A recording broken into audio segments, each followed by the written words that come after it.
Good morning, good afternoon, and good evening, ladies and gentlemen, and welcome to Monday Night in America here on the NDB Media Network program that started it all back on the last Tuesday in September of 2008, and we've been on ever since. Don't forget, head on over to ndbmedia.net, and you can check out quite a bit of stuff that we have going on.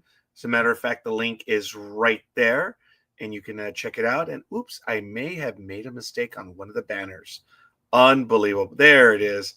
I think I have it correct now. That's it. Should be just like that. The color was off a little bit because we were using one of the other program banners. I am your host tonight. My name is Roger Noriega, and today is November 18th, 2024. It is the second to last Monday before Thanksgiving here in the United States of America. So thank you for joining us. We're going to be talking about a few things, predominantly paranormal. I want to give you a little bit of a tease of what we're going to be talking about next week. And just looking forward to it. But before anything else, if you would, you can head on over to ndbmedia.net, and you can always check out, as you see it on the crawl down there. There it is. Look at that. There we go. ndbmedia.net. You can check out what's going on. Today, folks, we had a master. We had a maven. We had, when it comes to storytelling, television, entertainment, we had one of the great ones today, folks, and we were thrilled because of it. And it's Kenneth Johnson. I believe you know who he is from V. And like I say, I know that Gridiron Girl's watching, and maybe we're going to watch a little TV ourselves. Who knows? Oh, got to start it correctly. Did I get it going? No, I didn't. There we go. Basic Fun, the TV. Thank you, Gridiron Girl. Absolutely awesome. This is really cool. Multiple channels and stuff. I just have to be careful about this because we're probably going to get a strike. But you know what that's from. That's from Star Trek. And look, TV's going off. Isn't that cool? Thank you, Gridiron Girl. I do appreciate that. But like I say, coming up tomorrow, Jay Paul from The Voice. Also tomorrow on Sci-Fi Vision, Chloe Van Lanschut, Christy from the program From, and Avery Conrad. Sarah, also from. That's on Plane, and it's on MGM Plus. So check it out. Hope you enjoy it. But there's quite a bit more going on. Head on over to ndbmedia.net and you'll see it. It's just absolutely incredible. But Kenneth Johnson was on today, and it was phenomenal. And it was really, really a lot of fun. We had breaking news, too, that he let some stuff out of the bag. And you're going to have to go back and listen to the program. But we got 2 bits of breaking news that no one else knows about. Heard here on ndbmedia.net. All right. So I want to tell you that next week's topic is going to be about ghost towns, and specifically here in Southern California or California. There are approximately 30 ghost towns in Southern California. There's Bodie, a historic gold mining town, Shasta, Cerro Gordo, which is now privately owned, and there's a gentleman that is doing YouTube videos on Cerro Gordo, and he's been up there for about 4.5 years. He does a video approximately once a month or so, and he's talking about converting it from a ghost town to a living, breathing entity, which is really cool. You should look him up. I don't think I'm going to be able to find the YouTube handle, but it's Cerro Gordo, but it is privately owned mining town. Darwin, California, a semi-ghost town. Amboy, California, near the crater and still active volcano in California, along the 40 due east of Barstow. I do want to head out to Amboy Crater next year as well. That's on the to-do list. So we're probably going to hit the derelict train terminal. That's all that's there. It's a train terminal. So it may not necessarily be a ghost town, but it's an abandoned mining town. Silver City, California, Panamint City, Goffs, California, Drawbridge, California, Gold Town, Llano del Rio, Skiddo, Timbuktu, Vallecito, that's in San Diego County. See if we can hit that one. Keeler, Ballarat, Rhyolite. That's one of the most visited ghost towns. I don't think it's not very far away. Then we also have Calico, which is northeast of Barstow. That is real cool. And you have the Chenmeng Mine, the old Chinese camp town, Kelso, Masonic, which is 3 towns in one. And then you have Wrights, which is a tunnel with ice sculptures. But that's going to be next week. We're going to be talking about that stuff. But tonight we're talking paranormal. So if you have some stories, I would love to hear them. We're going to be talking about animals. Okay, first, animals in California. It's crazy. There are quite a few. And, some have been seen, some have been not. Some are cryptids, and you know what those are. We're not going to really get into those all that much, but a cryptid, you know what it is, an animal that has not been discovered by science yet, but has been seen by many people. That, as you know, originated in the Caribbean and now is in parts of Texas, I believe, even New Mexico, Arizona, now parts of California. If you can tell me what that is, take a good guess while I take a sip of my drink. From the Inland Empire 66ers. That is an image of the chupacabra. And let me remove that so you can see a little bit more. So I have to tell you, this was something that happened in real life. I can't make this up. We were watching the news maybe 26, 25, 24 years ago. My wife and I, the daughters were still very small. We may have only had just Ariel, the oldest. And we were watching the news in Spanish, and all of a sudden they were talking about the chupacabra, or the alleged chupacabra, the animal with 3 fangs. It was like 2 fangs like this, and then one coming up like that. It was crazy. But that they were finding cows, sheep, stuff like that, with 3 puncture wounds. And they were alluding that it was a chupacabra. I have to tell you that I had an out-of-body experience because my significant other was so watching it intently that I had no idea when she uttered the phrase in Spanish, "Oh my goodness, it's here." Wow. Closest I've ever had to it, but hey, it is what it is. Now, this is a picture of,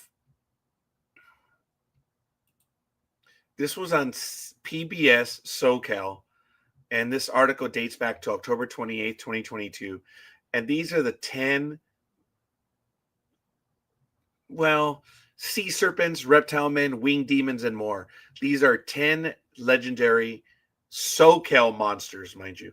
But there's one monster, this one, the lake monster that's up in Tahoe. But anyway, I don't know if all of these are in Southern California, but if you can see the one that is holding, that looks like a lizard or a serpent right here, that guy is lizard people. And they're from Los Angeles, no less.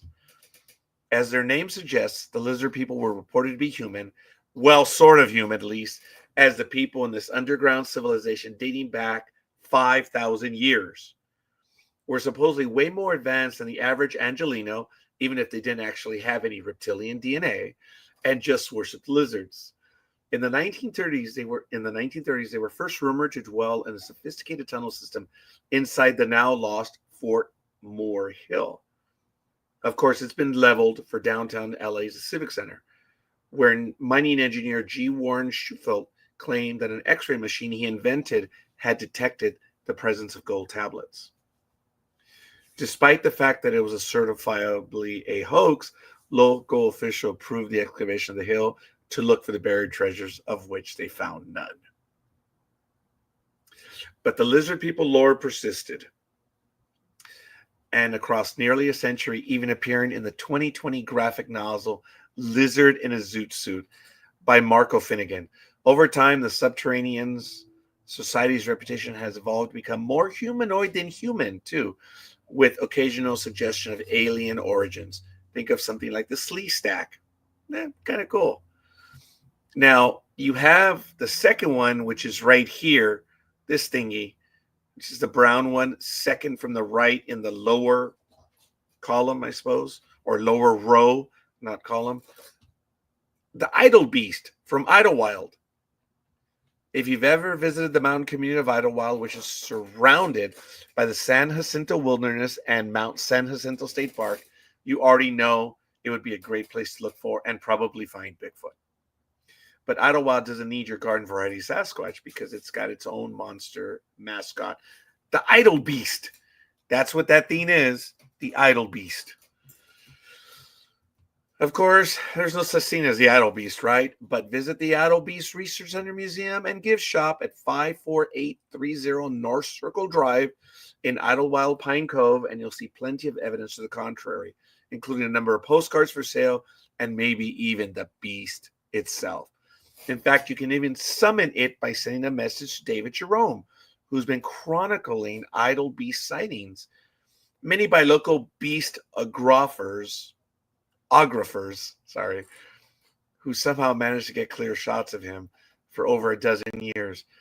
It also manages the Beast calendar, including scheduled appearances at the Idlewild 4th of July parade at Idlewild Town Center. Now, I've just learned of this one, the story of the Riverside monster. This thing with, that soulless look, skinny body, bones, whatever. We've all seen something weird when we're driving in SoCal late at night, and there's usually a good, reasonable explanation. And this story is documented. It was in the newspapers.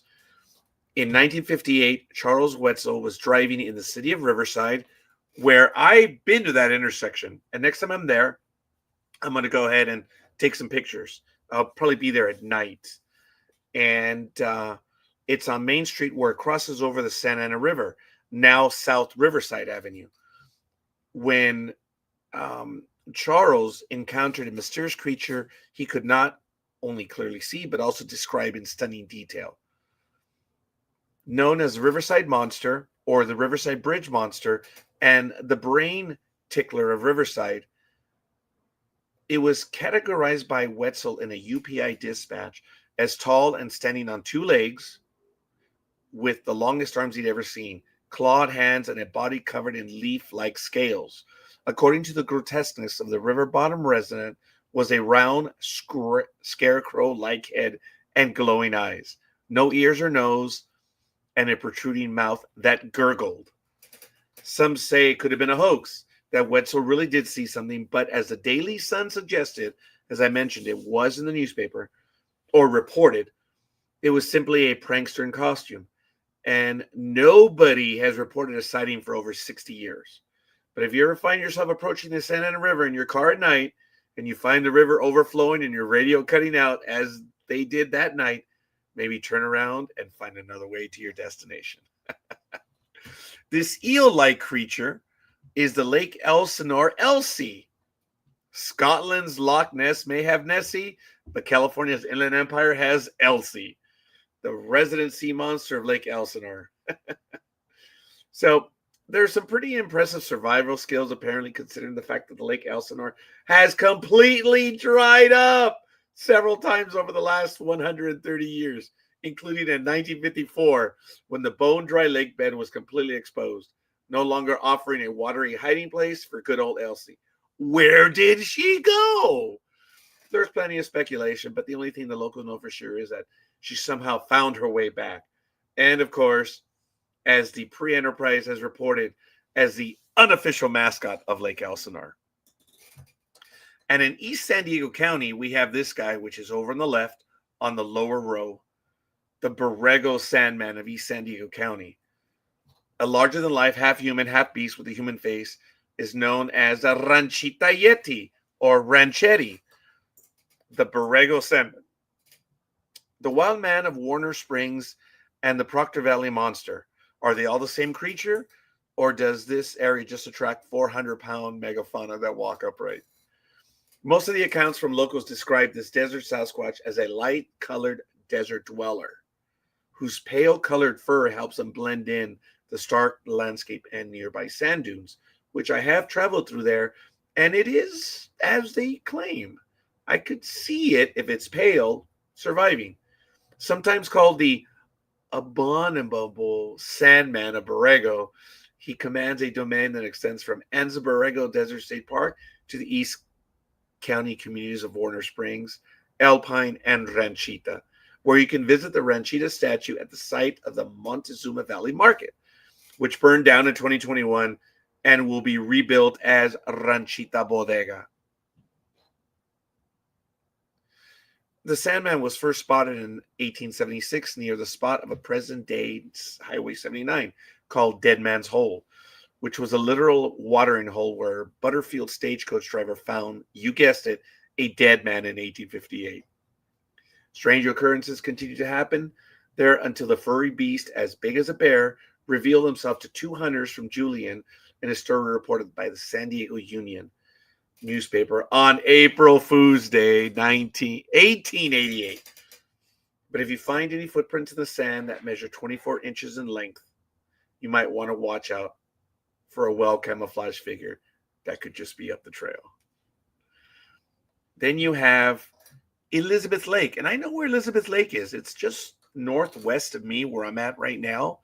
It's about 75 to 100 miles away. But the San Gabriel Mountains are in the way.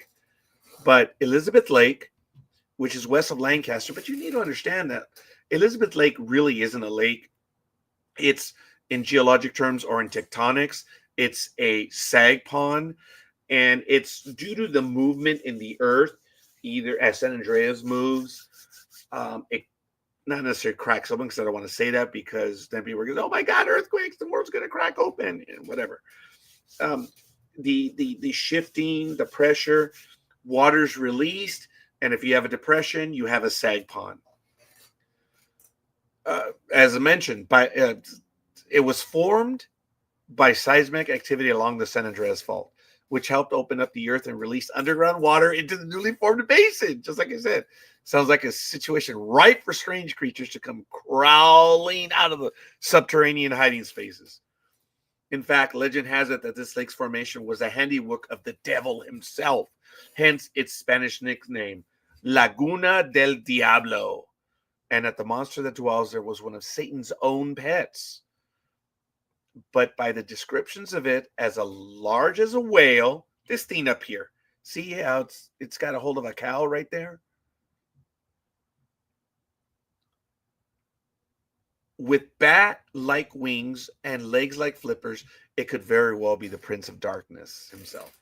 Although it hasn't been seen since 1989, the Elizabeth Lake monster's reputation persists, as does the paralyzing fear that the demon, or water dragon, as the Daily Alta California called it in 1886, will try to steal your soul if you were to encounter it, and if he fails, he just might burn down your entire property. Wow. This critter up here, which has pig-like snout, but looks like it's ugly. But it's called the Lone Pine Mountain Devil. Lone Pine Mountain Devil, Lone Pine, California. In the Eastern Sierra, there's a folkloric monster that's akin to the East Coast Jersey Devil, the Lone Pine Mountain Devil. Although it's been described in similar demonic terms to the Elizabeth Lake monster, this winged demon appears to prefer dry land, specifically the mountains of the Sierra Nevada near the town of Lone Pine. And unlike the Elizabeth Lake monster, this cryptid, because it has been proven to exist by science,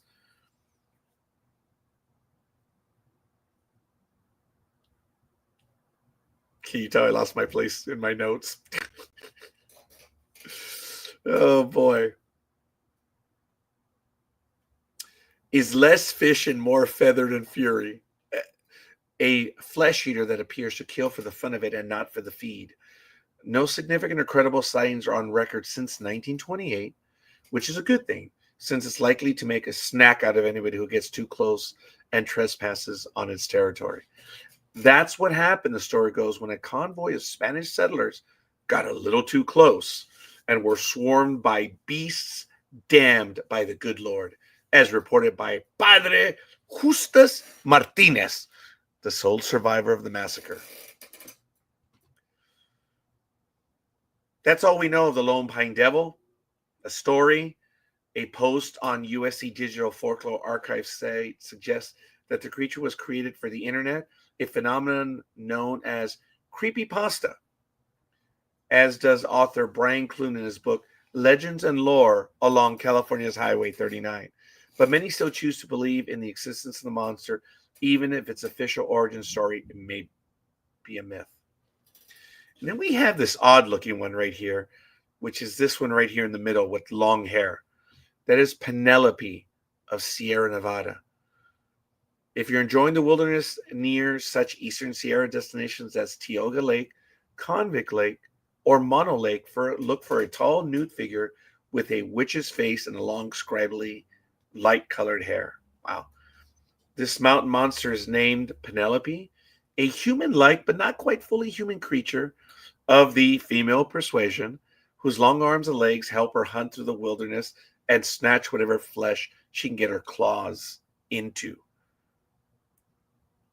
That could describe a relationship individual. But anyway, while raiding campsites in the dead of night, purported witnesses accounts describe Penelope as a pale crawler with cannibal-like tendencies. She too might be an internet invention, as she shares many qualities with a creepypasta known as a rake. That's another theme for another time. But if you're in the woods and you're disturbed by something you sure isn't a bear, you may want to keep your distance rather than getting close enough to find out for sure. Then we have the Fresno Nightcrawler in Fresno. That's these two kids over here. These spindly little creatures that are like little bowling balls, except they're missing the thumb for the bowling ball.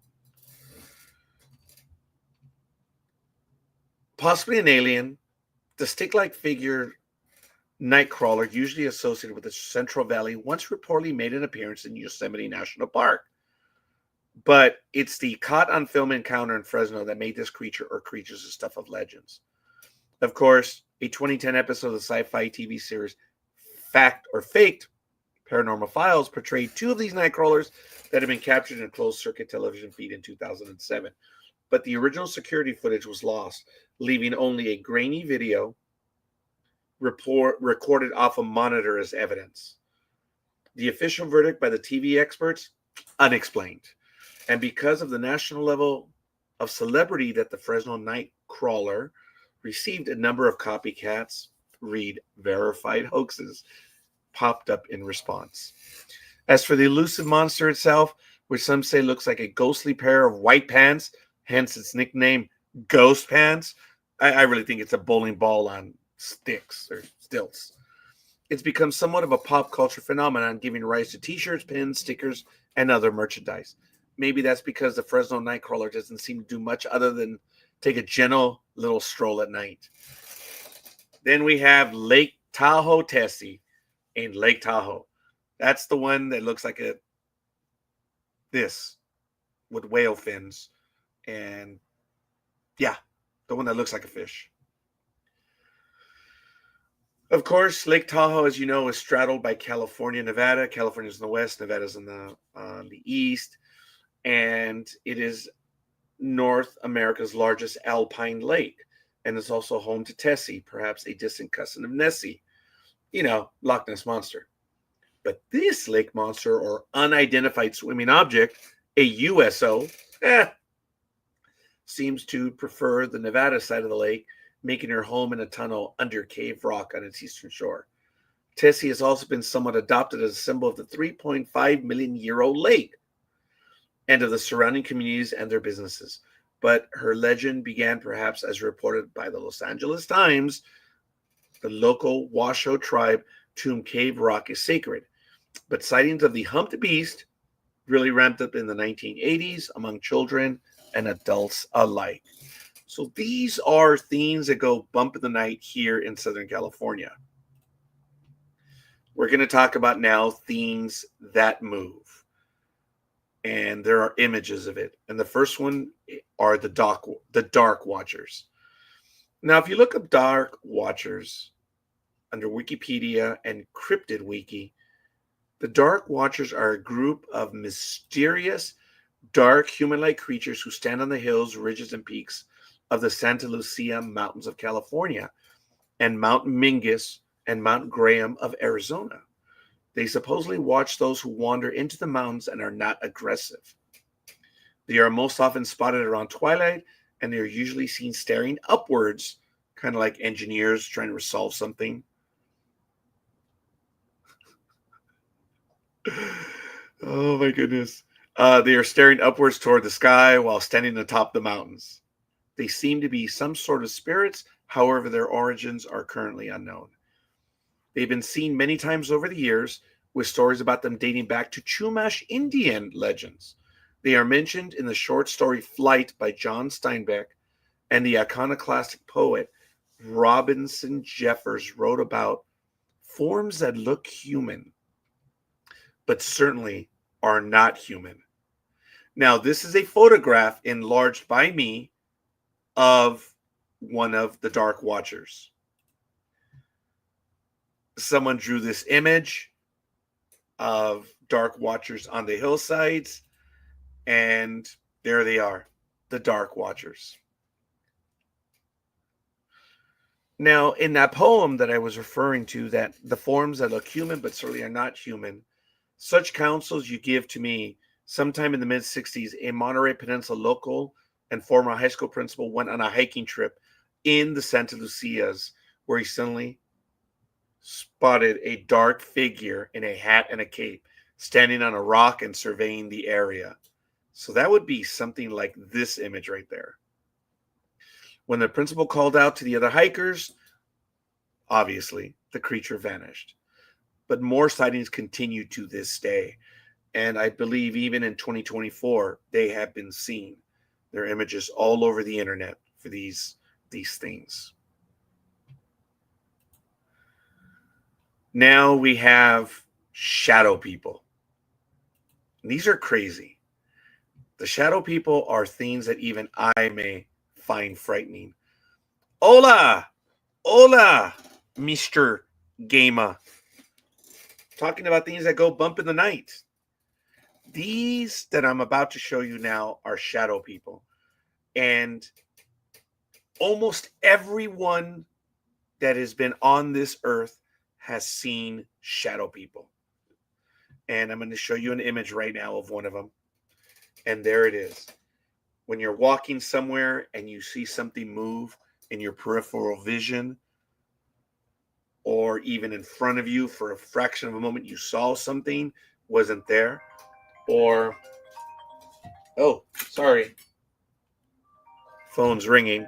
I believe one of my cousins, which I'm going to have to reach out. It's typical. The minute I'm online, I get calls. It always happens. I'm going to have to reach out to him shortly. But anyway, there are times that you're even in your home and you're walking around and you see something, and then you do a double take, and then you realize it was maybe a bit of furniture that gave you the impression that it was something. Now, these are very common, and they can be unsettling and, quite frankly, quite frightening. There is another image. I was not able to blow that image up anymore before it became blurry, but that is the image of a shadow person seen in a foresty area here in California. Now, this is an image by Jason Jam from jamcomics.com. Shadow people show up everywhere. They show up in rooms. They show up outside. They're on roads. They're everywhere. But this is one of the better images, the one that I had back here. That this is what they look like. And they can be terribly frightening. Now, I've told you that I've seen a ghost walk by me when I lived on Hay Street in Montebello. So, oh, the shadowy figures in black have supposedly been seen at Mount Rubidoux here in Riverside. Now, Peter, Are you talking about the dark watchers, the ones that I mentioned before, the ones that are wearing like top hats and coats, or are you talking about like this one right here, the shadowy figure? Well, you did say the shadowy figures. I did say shadow people. Ah! So really, on Mount Rubidoux. Ooh, that's crazy. But yes, folks, all of these are, as Peter's just joined us, these are all from California. And that's what I'm hitting on today. Like next week, we're going to be doing ghost towns in California. But today we're doing things that are unique to California. Now, shadow people are around the world, quite frankly. And the Dark Watchers have been sighted in Arizona as well as California. So take that for what it is. But the definition of shadow people, as reported worldwide and since the beginning of recorded history, folks, shadow people seem to be living shadows. They are usually seen out of the corner of people's eyes, which I mentioned earlier. Some people see semi transparent dark splotches. They vanish as soon as a person realizes what they saw. When people see shadow people, a feeling of despair and fear overcomes them. Yes. There have been some reports of people being attacked or chased by these shadows. Yes. We know of those. As a matter of fact, when I was doing another program a few years ago, there was a young lady that we interviewed. I believe she was in Oregon, and she talked about her experience with that. And now that I'm here, I wish to invite people. If you want to share your stories, we're going to be doing paranormal for a while, folks, at least through January. And this is what's going to be on Monday Night America for a while. So, we should do current events, politics, stuff like that's going to be special event stuff. But right now, we're sticking with paranormal, not cryptids, but paranormal. Now, the shadows are usually larger than a normal shadow and notably don't resemble the shadow of the person sighting it.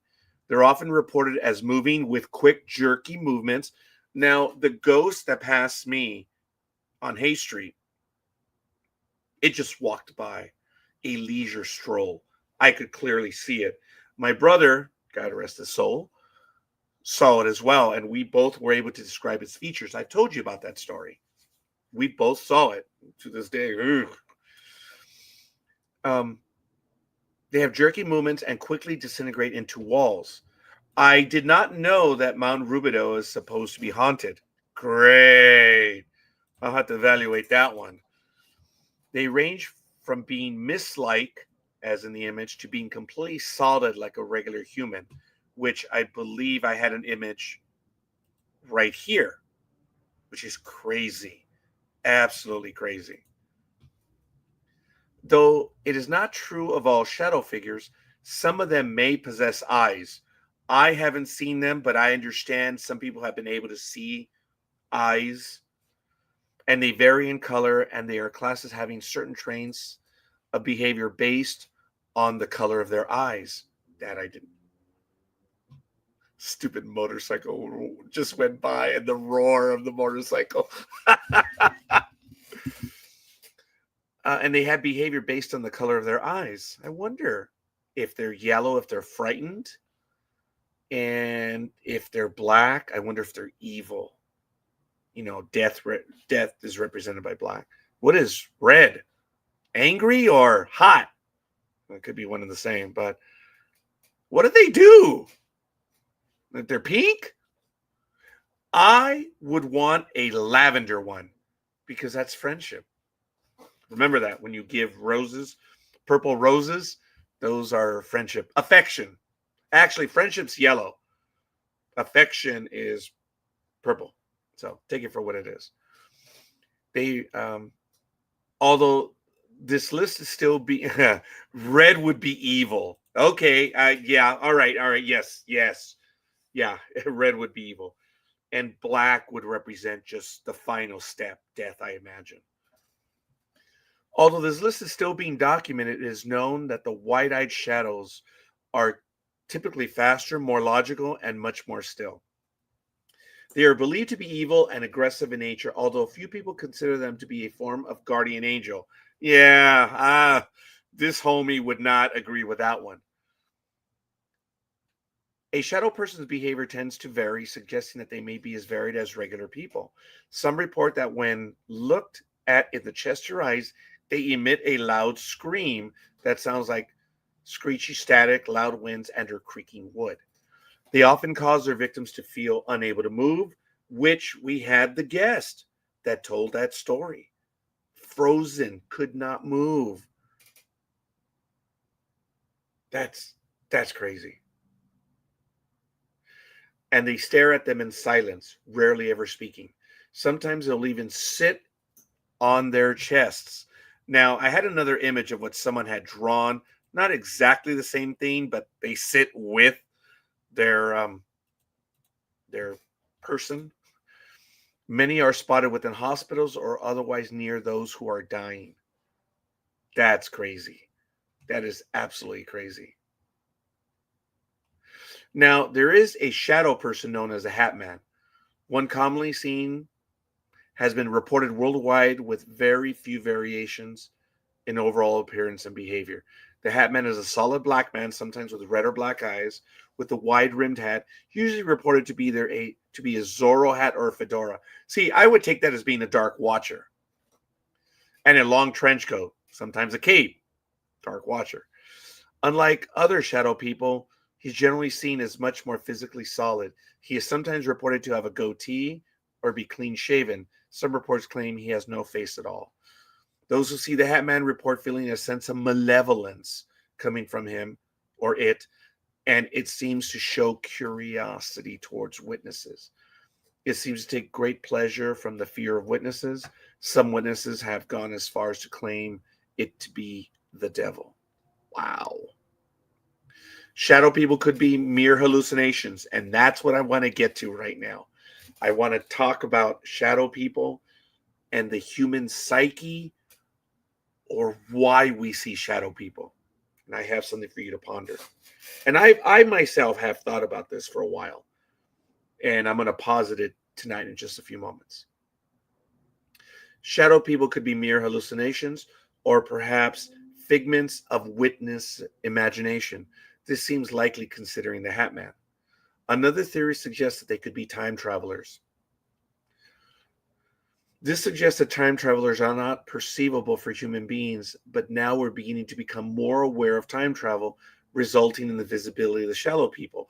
That is cool. I that that would make for a good story. As plausible. There's logic to that. As we understand time travel, we could see them more. It's kind of like the animal that doesn't know what is around it until it knows what it is, whether it's a rock or another animal or something. The animal has no interest in whatever it is, has no comprehension. It doesn't have a thought process to try to figure things out.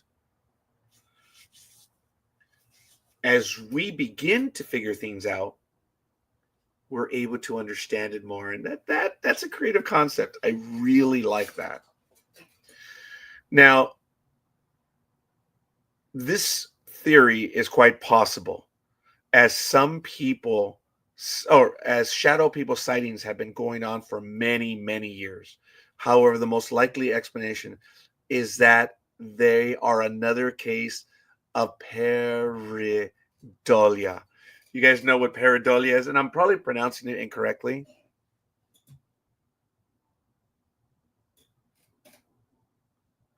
Um, oh, I believe I do. Uh, yes. Oh, I'm sorry that you're not able to get in there, but I will send it to you via Facebook right now. Forgive me one moment. And I was, I was that a shadow person sending me a message? That's funny, dude. Sorry.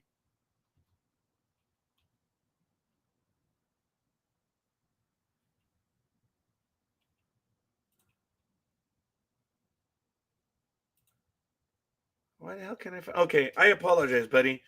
I put it in the sports talk with the guys forum. Ugh. Yeah, I think I misspelled your name, but I found the sports talk with the guys one.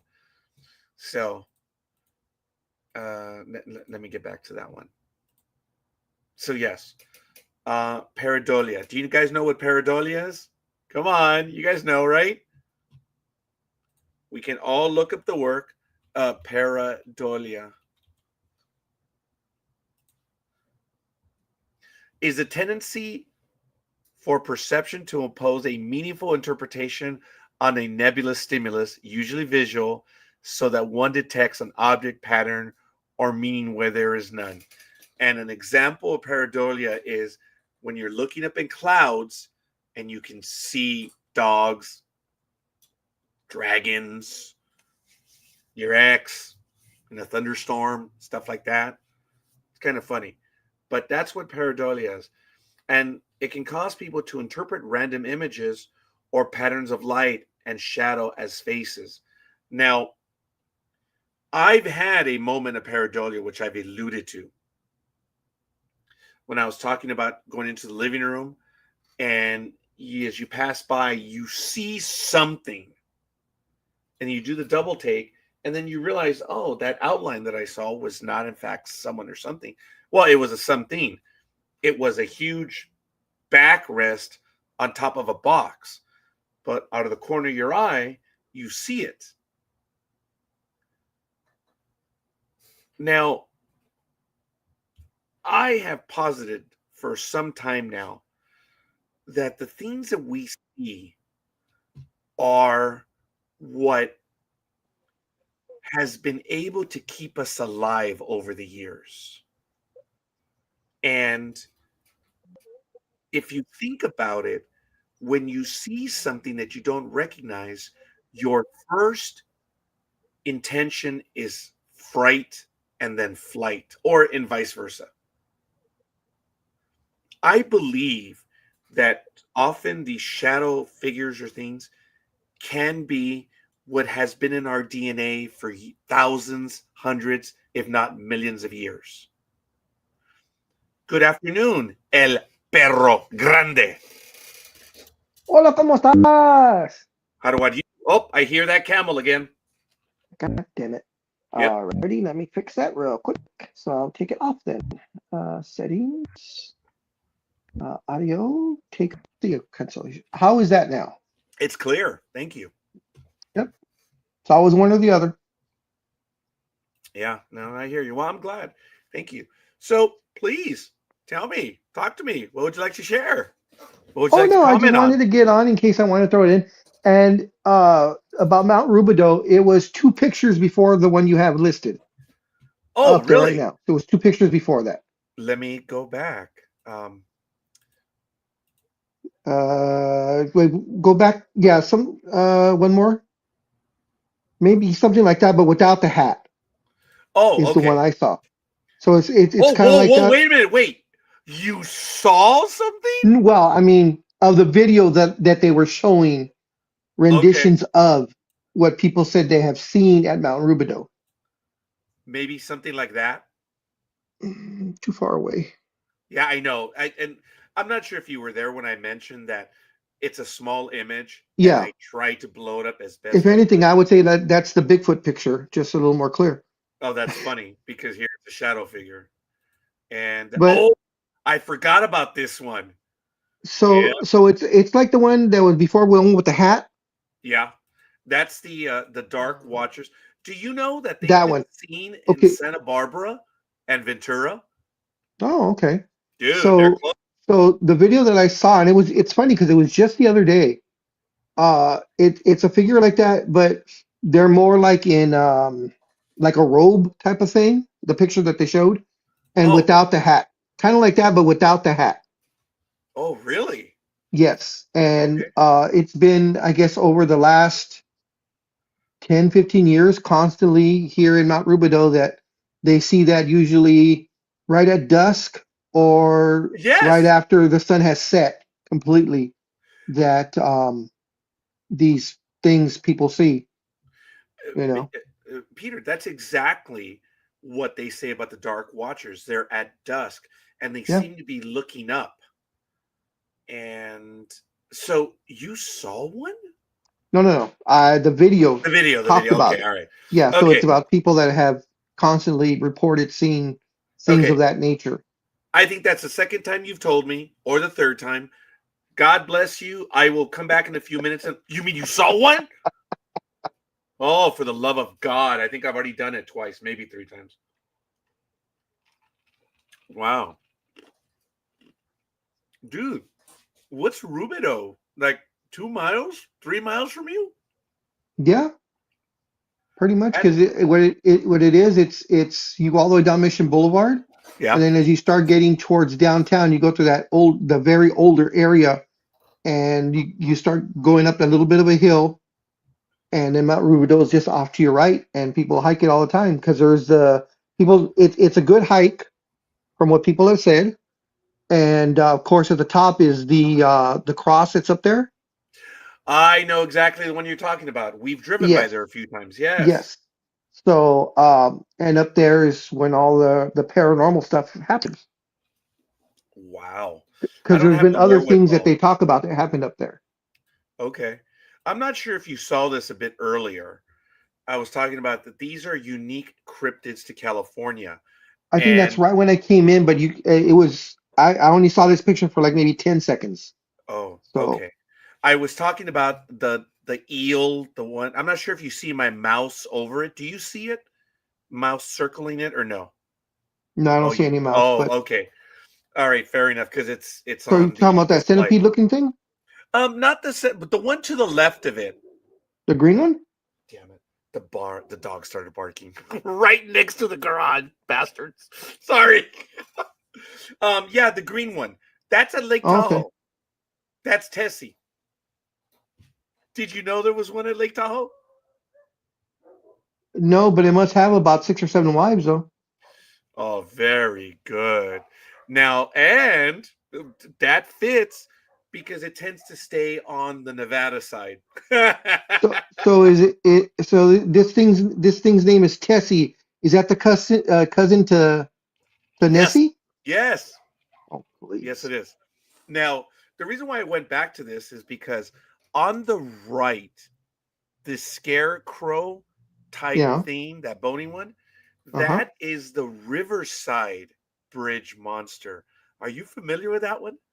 No, that I'm not familiar with at all. Okay, I talked about it briefly. It's only been seen once, and it's over by Main Street where it goes over the Santa Ana River. So Main Street you and over. I have to go. We have to go. Now, it's only been seen once. As I mentioned earlier, it was reported in um, in the news, and I'm gonna send you the link of these 10 legendary SoCal monsters. I know you're like, wait. What about Lake Tahoe? I know they messed up right there, but No, again, no, I'm just trying to think of Main Street and the Santa Ana River. Because what I was thinking when in you said Riverside. bridge, Sorry, no, no, I know, but when you said bridge, I was thinking right there on Van Buren. That's the main part where I know it's what you're high talking enough about. and such. And that's the border between Riverside and Harupa Valley. That's actually the borderline It's is the bridge once actually you pass over the bridge. it's actually in Riverside. So I sent you the link so you could take a look at it. And by the way, and I'm folks, this was on PBS. I mentioned. Let me share that post.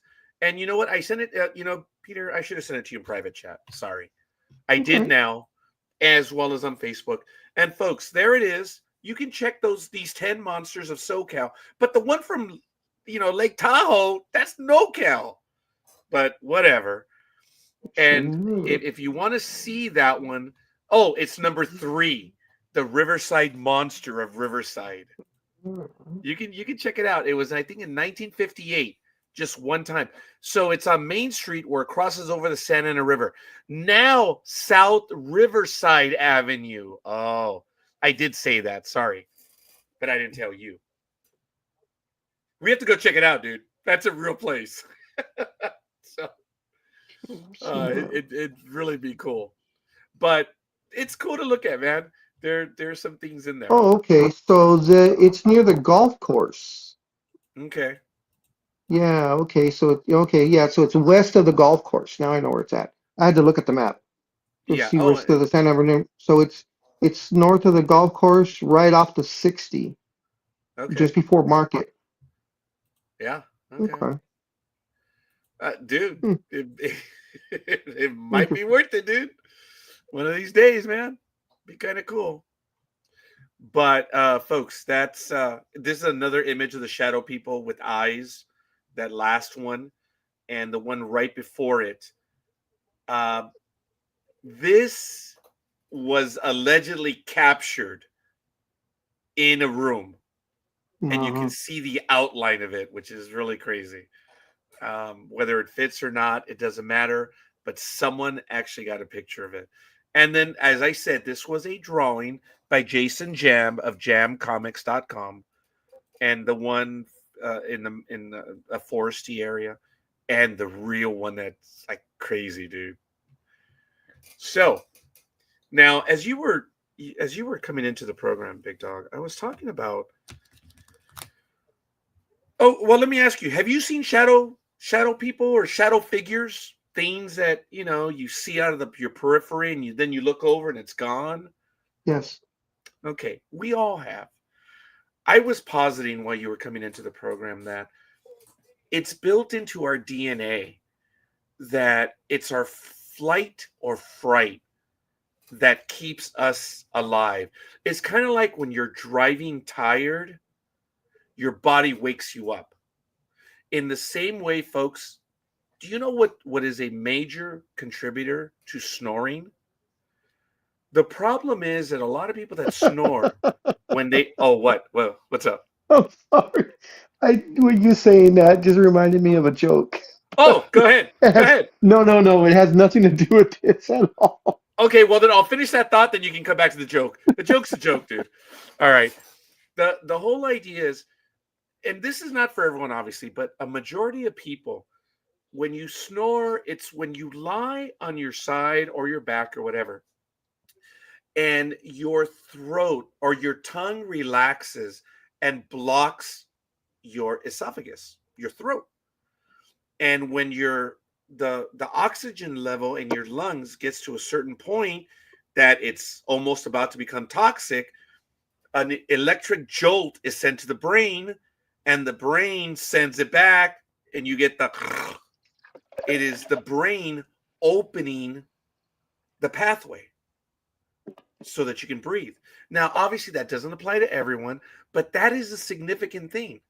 That's why there are some ways to resolve snoring by having something in your mouth or by, lying on your side or something. Yes, that was a joke in and of itself.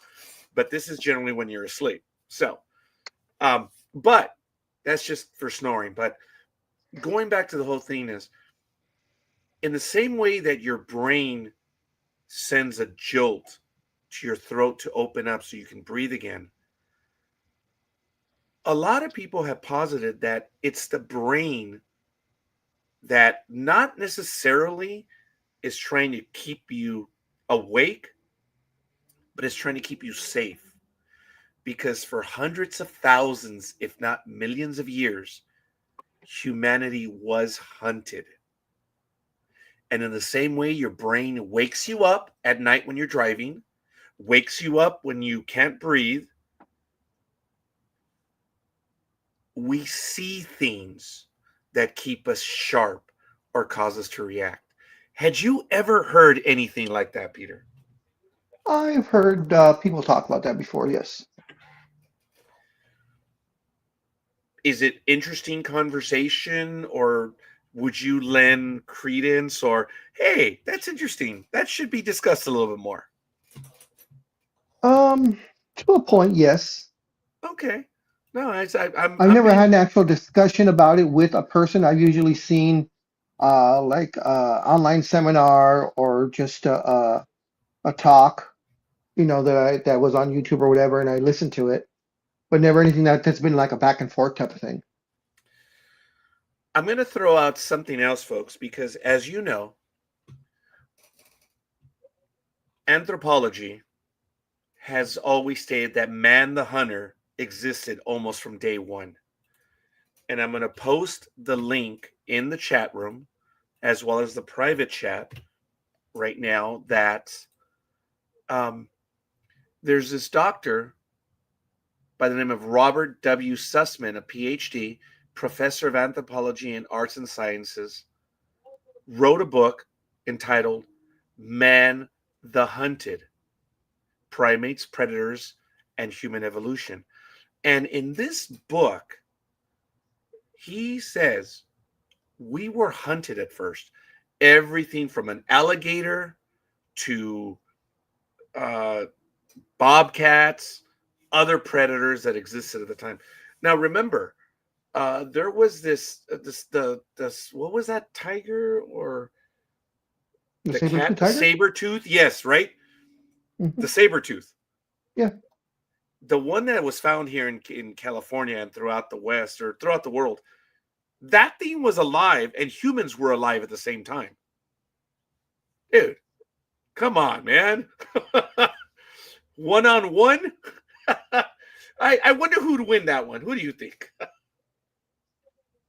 Well, I mean, it's the same now. I mean, you have lions and tigers and panthers. You Yeah. know, if you're in the Oh if my. you're in the forest, not in the forest, but the desert or wherever, it's the same thing. Then you keep away from them and you live. Yeah. Now, this professor goes on to say that including early humans evolved not as hunters but as prey of many predators, as I mentioned, including wild dogs, cats, hyenas, eagles, and crocodiles.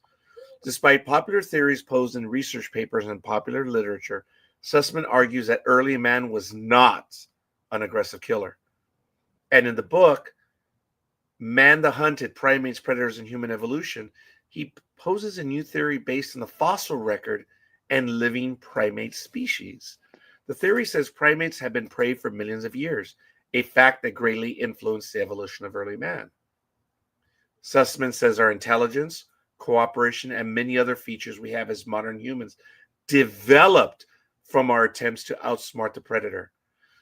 And while he posits this, he actually goes into the archaeological record to make his point. And there is more to this. The book is well done, but it's relatively new. The book was written in 2005, Wow. and it is still making its rounds. And there are others that have written on this as well. But I'll give you an example. Since 1924, discovery of the first early humans, Australopithecines, which lived from 7 million years ago to 2 million years ago, many scientists theorized that those early human ancestors were hunters and possessed a killer instinct. Through his research and writing, Sussman has worked for years to debunk that theory. As an expert in ecology and social structure of primates, Sussman does extensive fieldwork in primate behavior and ecology in Costa Rica, Guyana, Madagascar, and Mauritius. And he goes on into detail as to Man the Hunter fails. Most theories on Man the Hunter fail to incorporate this key fossil evidence. And he's going by the fossil evidence. We wanted evidence, not just theory. We thoroughly examined literature available on the skulls, bones, footprints, and on environmental evidence, both of our hominid ancestors and the predators that coexist with them. So there's more to this, and it is something that he states some archaeologists and paleontologists don't think we had a modern systemic method of hunting until as recently as 60,000 years ago. So we know that Australopithecus afarensis was an edge species and it lived in the trees and on the ground. It could take advantage of both. Primates that are edge species, even today, are basically prey species, not predators. There's more into it, folks. And I did put the article which reviews the book right here on the page. And the reason why the reason why I'm putting this out is because it's not the first time that I've heard that the reason why we see things is because it's our embedded DNA that is trying to keep us alive. And it reminds us to stay alert, just as it did for our ancestors 60,000 years ago, 7 million years ago, when we were hunted by things that were bigger than us. I don't know, I have a man. question for you. Shoot. How does reading this type of literature and other literature like this um, affect you as far as being brought up with scripture being Oh, the end all be all? So, do I believe in the Almighty? no, I know Yes. you do. No, I know you do, but I mean, it's contradictory to what scientists say as far as, evolution and so on and so forth. I'm wondering how it affects you since you were, I mean, you went to school, you went to seminary school. This is what you read Actually, and was taught, I went to you both know. schools. Yeah. Now, So, I don't want. Oh God. Ooh, the elitist pig in me was about to say something. Um, the privilege that I had was to study theology and to understand. Let me give you guys an example of theology. This bishop made the statement, allow me to attempt to prove the existence of God. We're going to take a theological exercise. We have a rock, we have a plant, we have a dog, and we have a human being. And with the big dog here, we've got 2 for 1. So I just got to go outside and get the rock, or actually maybe 3 for 1, and a plant. The rock is an inanimate object. It is there. It is nothing, but it exists. Does it have a consciousness? Does it think? No, it does not. But yet, there is something greater around it. And yet, this rock, this dead entity, whatever, if we believe Earth is alive, then the rock has a little bit. It might be a fossil, but at one time the rock was alive. And I'm stretching a little bit, but I'm trying to establish that the rock is nothing and does not comprehend. Then you have a flower or a plant. Now the plant doesn't think, it doesn't want, it doesn't. Oh, wait a minute, it actually does want. Does it desire? Well, not necessarily in the same way that we think, but it does do something. And I give you an example. A plant that is indoors and detects sun, the plant will move towards the sun. You know that, right, Big Dog? Remember your mom, mhm. her plants? They would do that. And outdoors, plants line up where there's sun. They search for the sun. Yet it doesn't think, it doesn't process, but yet it moves towards the sun. It is above the rock, but the plant doesn't think, doesn't comprehend, doesn't know. But yet there is something beneath it, and yet there is something greater than it. Then you have a dog. Now, a dog does have wants and desires, and it understands things, whether it's feral or not, but it acknowledges the plant and the rock. Sometimes it takes a leak on the plant or the rock. It knows it's there, but it doesn't acknowledge it for anything else. And the dog does acknowledge a human being, man's best friend. So there's a step up, there's an acknowledgement. But does the dog know what a human being is, other than it may be older, maybe than other than it being its master, or it has a kinship with humanity, but it doesn't have the ability to process that there is something above it and even below it. Then you come over to man. Man clearly knows of a rock for the times he stubbed his toe. He also knows the plant has fed him. And he also knows that the dog has helped him to travel, guarded his campsite, and is his best friend from time to time. Is there something above man? If we follow the logic, there is.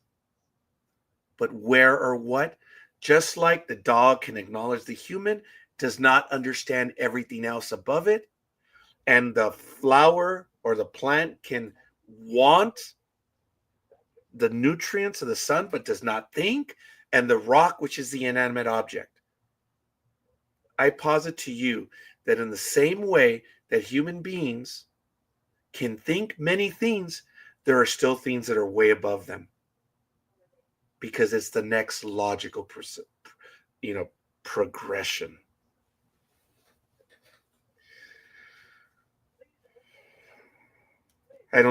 Okay. I don't think you've ever had that been told to you before. Not in that manner. Somewhat. I've kind of heard that Okay. definition before, but of course not, and I don't mean it derogatorily, but my smart ass always says, okay, well, since there is, I mean, if you follow the logic, there is something above us, but then there's something above that, and there's something above that, and there's something above that. So where does it stop? Why can't man be the end all? So I'm laughing because I thought the same thing at one time, that okay, we have God above us, but is there a God above that God yeah, and a follow God like above you that said, God? yeah, following the logic. So And there has to be somewhere that it ends.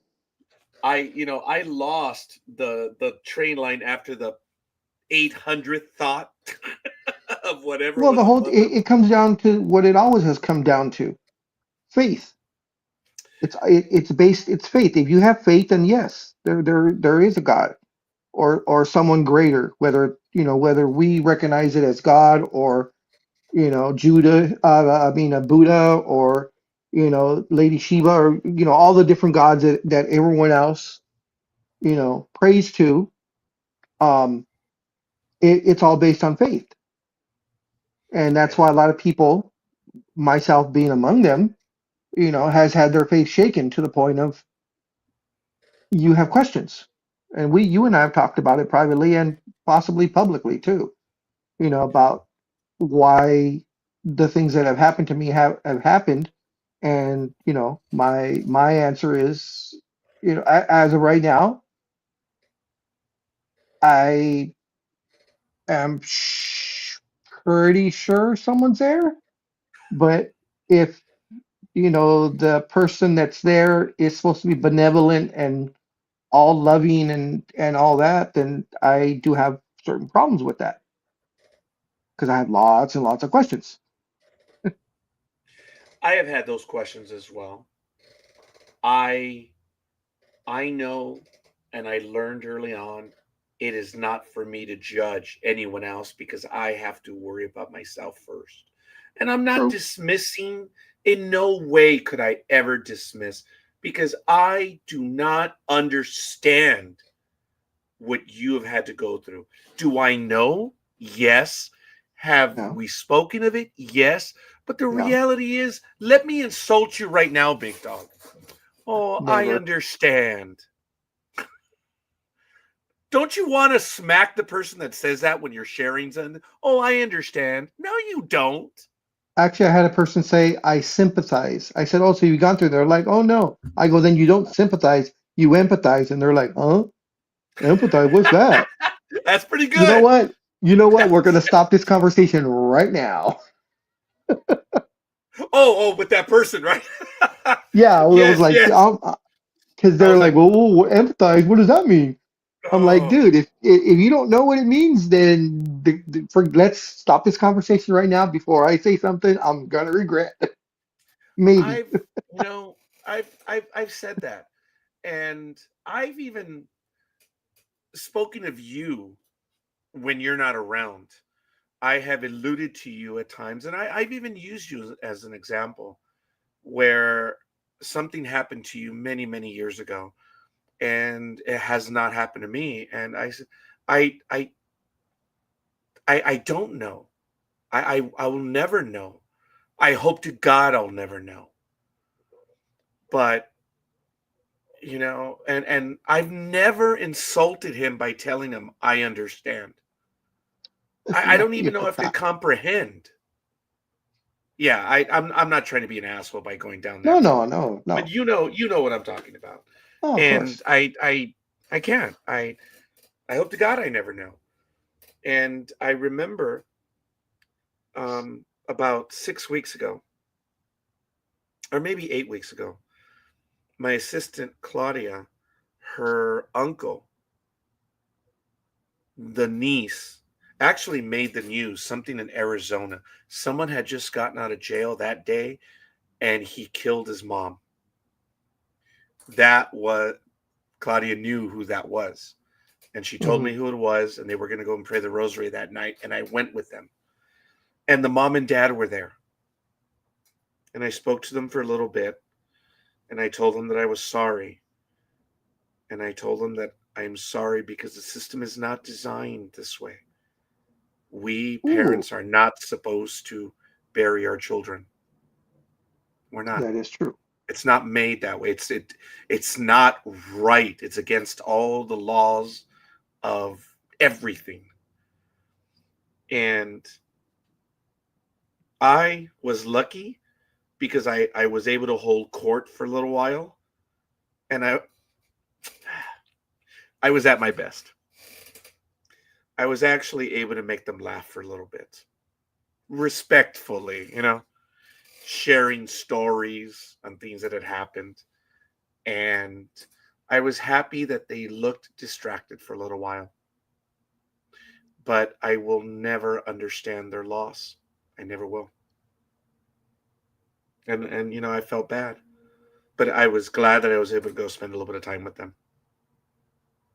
I knew quite a few of them that were there that day, but I did not know the Claudia's uncle's niece or her cousin, I guess, right? That would be her cousin, right? It was your uncle's knee, yeah, cousin. Yeah, yeah. She was a mama, and her son came Yeah. home and killed her. And he had just gotten out, and he apparently had issues as well. So it's a shame. Yeah. So anyway, I apologize for going down that road right now, but that's and I appreciate you shared that with me about the sympathy and the empathy. Oh my God, so few people will get that.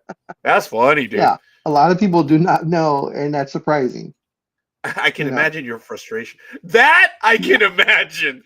That I can sympathize with. That I can comprehend. That oh, dude, right here, dude, right here. I mean that's being impaled. Uh, We you had know. some breaking news about 10 minutes ago Oh, by all means. from Channel 4 NBC LA Oh, please.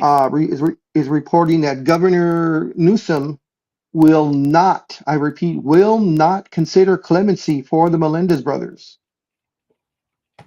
Oh, Hmm.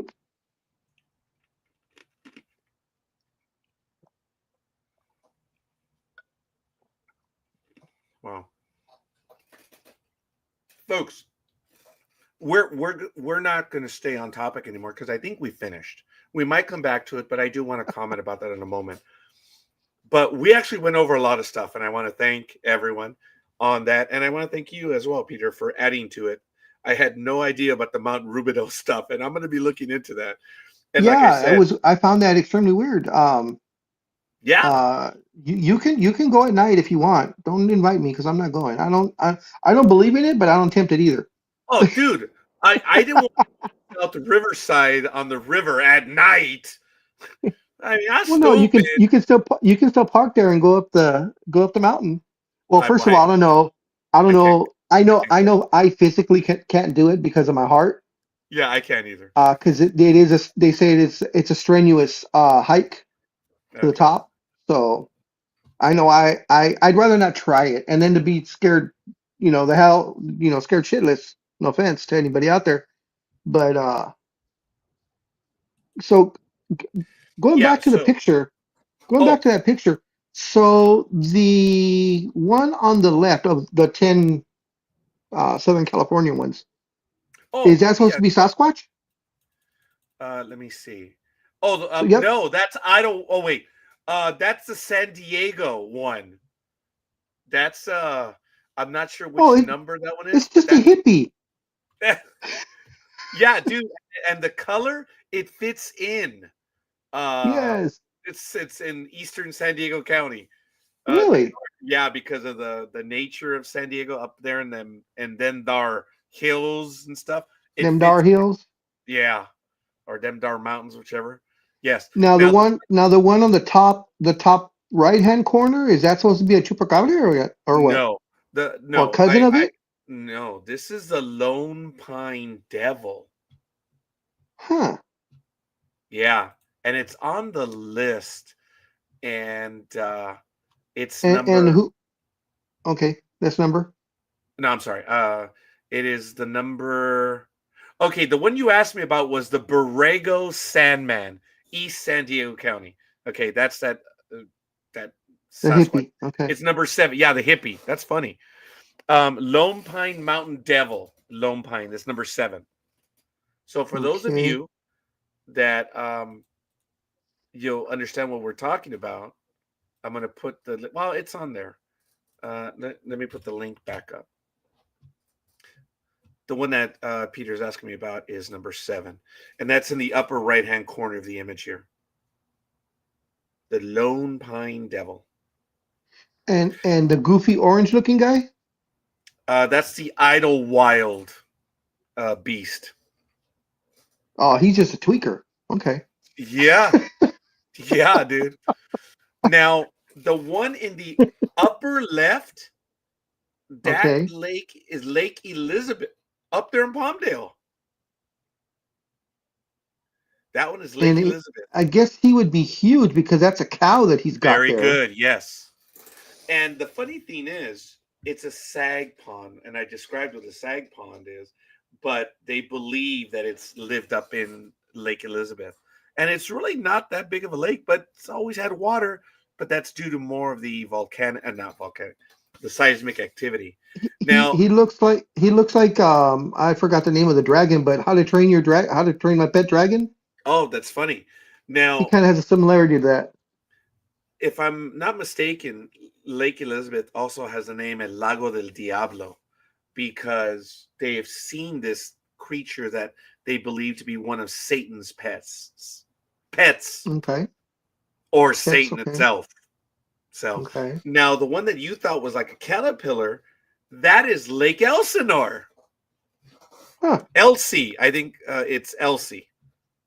Now Oh, I talked. I okay. Go ahead. I'm sorry. No, no. What were you gonna say? What was the green one's name again? Uh, Tessie. Tessie. And the For other one's yeah, the Lake Elsinore. Okay. yeah. I think she that one's Elsie.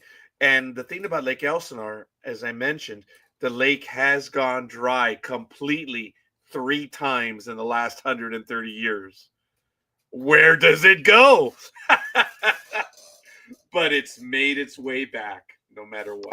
I would say it burrows its way down to where there is water, and then when Oh, I guess so. I didn't think about that. now who's the chick that's bending down Oh, with the long face she's very and greasy hair? she's Penelope. Um, Okay. what the hell is she? She's Penelope of the Sierra Nevada, Huh. Okay. Sierra and Nevada. Most likely Indian that's background. number Okay. 8. Yeah, So Indian background. and it hangs around at Tioga Lake, Convict Lake, or Mono Lake, and it's for a tall Okay. nude figure with a witch's face and long, scraggly, light-colored hair. Huh. This mountain monster is named Penelope, but it's not quite fully human, of the female persuasion, and it has Okay. claws, and it will attack. It has cannibal Okay. tendencies. But And who's the snake charmer? the snake charmer? The one next to her, the guy holding the I don't know what the hell he's holding in his hand. Oh, he's a reptile people of Los Angeles. Dude, that's in downtown LA in the tunnels. But that one has been Okay. debunked. That one has been, supposedly there were gold tablets underneath, but now the Civic Center, where the LA Civic Center is now, is where that thing used to live, in the subterranean caverns of the hills up there. And I some believe guy, I believe there's well, there's definitely people living down there, yes. but I don't know if I ever told you, but when we did the remodel on Fifth and Broadway, where the Oh, store was yeah. originally on on the, I guess it would be on the west side, and it was Hmm. moving straight across the street to the east side of Fifth and Broadway, That's a and we were, terminal. That's an old a subway and train terminal. oh yeah, yes. So it, of course, because of the way it's structured, you had a downstairs basement, which was the storage room. Yeah. So, of course, we had to go down there and, make sure, it's all ready and getting it ready to set up for the new store as we get our deliveries and such. Well, there's only so much you can do in a brand new store. A lot of times you're done early and you just have to kind of sit around waiting for delivery or whatever. Well, we decided to go exploring in the stock room downstairs, and we found a door, Yeah, you never told me. and the door led down. So, like pendejos, we all went downstairs. It was about four of us, and we decided to start walking around down there. What'd you find? And I'll tell you what it is, but what'd you find? we walked, and it was a tunnelway, and we actually it went past the the building of the store, and we were actually on, I guess, Broadway underneath the street, because at that time the sidewalk had it wasn't cement, it was the glass kind of seat, the real nice like church glass, but that was the ground. So we were actually looking up and we could see people walking on the sidewalk, and then we kept on walking and we were like, wow, it goes. And then there was another door, and we opened that door, and it was a massive tunnelway, which was probably the train tunnelway that you're talking about. And it went on. We couldn't see where it ended because it got dark. And that was at that point that we all went, oh, we've seen too many movies like this. This is it. Well, that's far enough. Let's go back. We closed the door. I made sure we locked it, so nothing can get through it. And then we Well, went back upstairs. as a matter of fact, you did see part of the tunnel networks, some of the older subway system, some of the tunnels that they had down there. But Yeah, the first ones you went into, dude, so many cities, LA included, Seattle included, and others. Those tunnels are from Prohibition. yeah. The They liquor look like was they were out. about that age, and it Yes, wouldn't surprise me.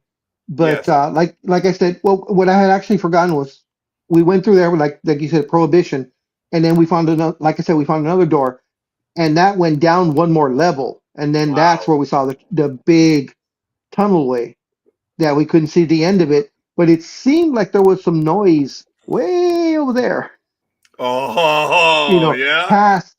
past where we could see, and we all took about maybe 5, 10 steps. And we kept noticing, I don't really see the end of this thing. I don't know how deep it actually goes. And then we all kind of like looked at each other. That's when we were like, we've seen too many movies. This is like a movie. Let's go back up one level at least, and I'll make sure the store stays closed. And I'm gonna call to make sure that maintenance comes in and puts a double lock on this damn thing. Yeah, they were all locked, but they get unlocked and people Uh-huh. disappear. But yes, look, let me switch right now. Check this out. That's near Fifth and Broadway. Okay.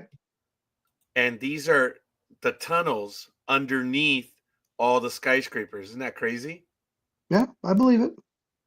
Now, some Well, of that these are one's a still little bit being more used. modern. Yeah, these are still being used. The other ones Yeah, weren't. but these are all the underground stuff. Those are pneumatic. Oh my God, the pneumatic tubes, the ones where they would send the documents through. Yeah. But yeah, these tunnels, man, it's Yeah, crazy. the first, yeah, the first couple that you showed, Especially that first, I think the very, very first one. Yeah, it was like that, except it wasn't lit up at all. Yeah, and you So we were see just like, we were like, no, I don't think so. in some of the older buildings, Yeah. they have, files and files and files. And sure enough, it's during Prohibition, corrupt city officials ran drinking dens under the streets of downtown Los Yeah. Angeles. Oh yeah, I believe it. Now there's been so much construction, the buildings, the skyscrapers, and all these other tunnels that yes, oh yeah, dude, and it's really cool. But when you said Fifth and So Broadway, that so used to be one of nowadays the places. nowadays, Raj, do they just fill them up with dirt and cement, or do they actually still continue to use them, or is that not public knowledge whether they use them or not anymore? The tunnels are still down there Uh, I for the figured. most They're, part. For the most part, they're not used because they're not safe. Um, no one goes down there. You can get lost hmm um, because there's been so much construction, especially from up top. You have all the Yeah, skyscrapers that you can be in a tunnel and run into a building, literally just run into a building. yeah, When you try to walk out, if you didn't have enough light, where did you come from? It's that old yeah. thing that you mark where you came from. Um, it's a network of tunnels.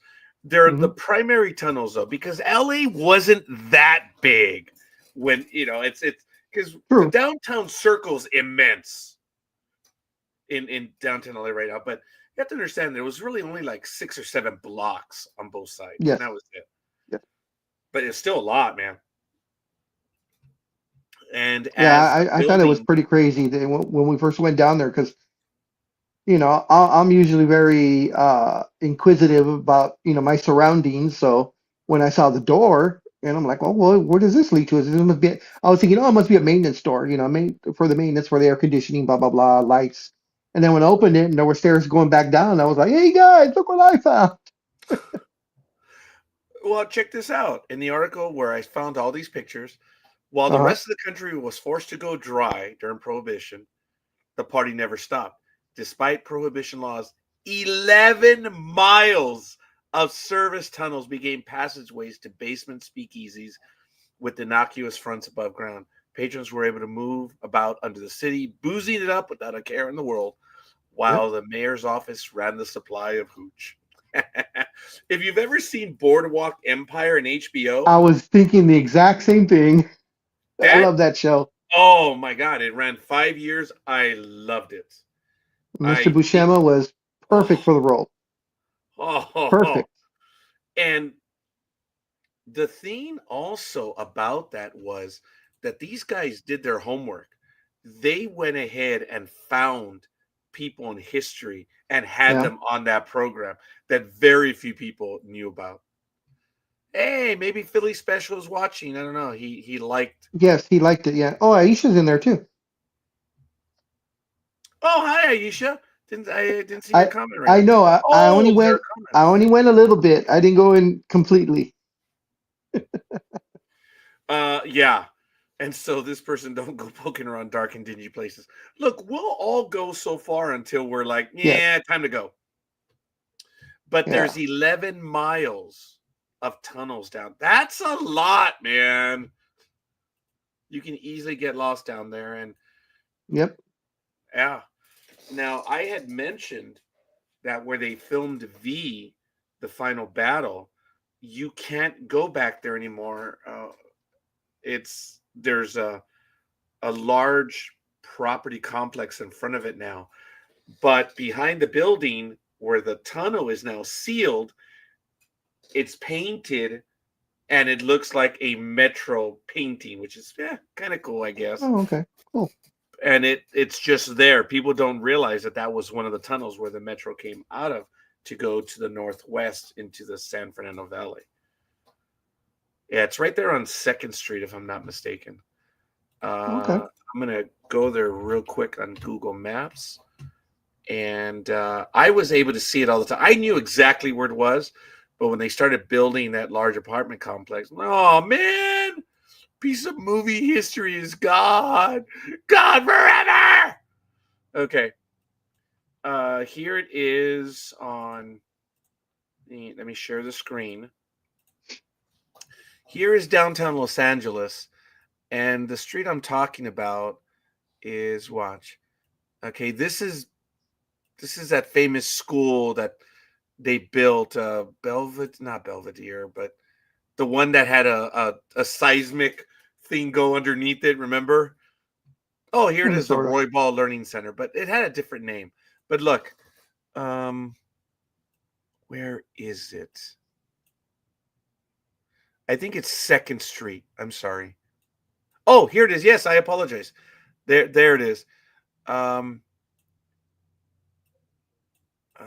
where is it? There's Second Street. I believe it's one of these, one of these buildings now. Oh, there it is. That's the old. That's it. And there it is. See right there, the Belmont Pacific. Oh yeah, you see right there. It's Okay. painted so you can see that. And there's like a little golf course for kids and a little private park. It's a little private park down there behind this structure, so you can't see it anymore. But that's Oh, the old, I think, waterworks building or something having to do where they filmed part of the final battle. But you used to be able to see it from the street, but they built this massive Belmont Station apartments, the Belmont Tunnel. Oh, it was the Belmont Learning Center. Yeah. Yeah. Belmont Learning Center. It cost $1 billion. Remember, they started building it and then they realized it was on an earthquake zone. Idiots. it's a nice baseball field there. What are those other things in the outfield of the baseball field? Oh, it's just another diamond. Okay. Yeah, that's probably the softball diamond or another workout diamond. Yeah, but that's Contreras High School field. And that is a nice football. And it's multi level too. Watch, check it out from Street View. Um, it's up on a hill. See, it's up Oh, there. okay. It's multi level too. So it's just a shame that, and there's downtown. It's a shame that you cannot see the metro thing anymore, and it's hidden away, and it's over here. It's a shame, but I did see a Well, side street it looked right like now. you could go down the street and you could see from Yeah, that U-turn the cul-de-sac. It's a cul-de-sac. and it would be right here. Yeah, a little more. There you go. The So it's park behind those is trees. there. Yeah, it's behind that, and but you do have a walkway, so you can walk up. So you might be able to see it as well. But yeah, Oh that yeah, is a little let's park go. right Let's there. let's walk there around midnight. See what happens. There's the building. Uh-huh. Yeah, sure. Oh, I wouldn't walk around there. Hell That's no. why I'm saying it. Yeah. I mean, it's the area's getting better and everything, but no, wouldn't walk around there. But yeah, that's and this is what What's that Big Dog and water I were thing there? Oh this. That's the Echo no, the Park other one. Lake. No, the other one. Back out, back out. That's MacArthur over here, down here. Back And then out that even one, more. of course, I could have Silver Lake sworn I saw it. Meadows. Looked more like a half heart. A what? Maybe it was MacArthur Park. No, there it MacArthur's is. down here Oh no, no, back out, back out. There it is on your left, on my left. left. Yeah, I'm going There it left. is on the bottom. I'm now on your right. Now it's almost in the center. Nope, more to your right. Is that MacArthur or something? That's MacArthur That Park. one, yes. Yeah. Ah, okay. Yeah, that's MacArthur Park. And this is the Silver Lake Reservoir, which is, yeah, it's pretty big. It's really cool. It's up there in the hills. A lot of people don't know about it. And it's in GTA 5, the Silver Lake Reservoir. So if you're up there in the game, that's where it's taken from. But yeah, that's downtown. And of course, the other lake that they empty every now and then, as you know. Do you know what this one is? Hollenbeck Park. When they empty it every 10 years, they always find bodies there. Really? Oh, yeah. It's Boyle Heights, man. As a matter of fact, this is where my grandparents used to take care of the property. I'm going to show you right here. Oh, This is I just saw Pleasant White Avenue. Memorial. Oh, yeah. Yep. White Memorial's over here. Yep. The It's right hospital there. of death. Yeah. This is. It is. This is where I got married. Right there. San Antonio de Padua Church. Right there. Got married right there. My grandparents were the caretakers. This used to be a huge lot for one house right here. And now it's a large apartment complex. But the house that was on there, my grandparents were caretakers of, it is now over here on the 110 freeway at what is it called? Something Square. It's on the 110 freeway. Doesn't that cause traffic? Smartass. Here it is that it? No. It's a bit further down. It's where all the old homes are. Oh, here it is, Heritage Square. This house, Oh, okay. I lived in this house for a short while because my grandparents took care of it. Can we go in there? Take a look. Yeah, check it out. That is the house that used to be there, that white one. I lived in that Oh house wow. from kindergarten. So they Well, moved. no. They uprooted the foundation and moved all the whole house there. Yes, all these houses Wow. have been moved. Yeah, you see, Interesting. they're all classic homes that they saved and they moved them. Yeah, they moved this house back in the 70s. But yeah, I have a tiny collection a connection to this. I lived in that house for a short while. Well, until I was about 6 or 7, I think. But there are other homes there. Look at that. This was by millionaires that were there all throughout Los Angeles, all these different homes, and they saved them. It's called Heritage Square. It's kind of cool. The light of dawning is glowing brightly, I see. Very good. Yeah. So, yeah, I have a tiny connection to Heritage Square. I lived in that house for a short while. My grandparents were caretakers. Mr. Huntsberger, and you guys can look this up on your own. Mr. Huntsberger was a property owner, and he donated that house to the city of Los Angeles.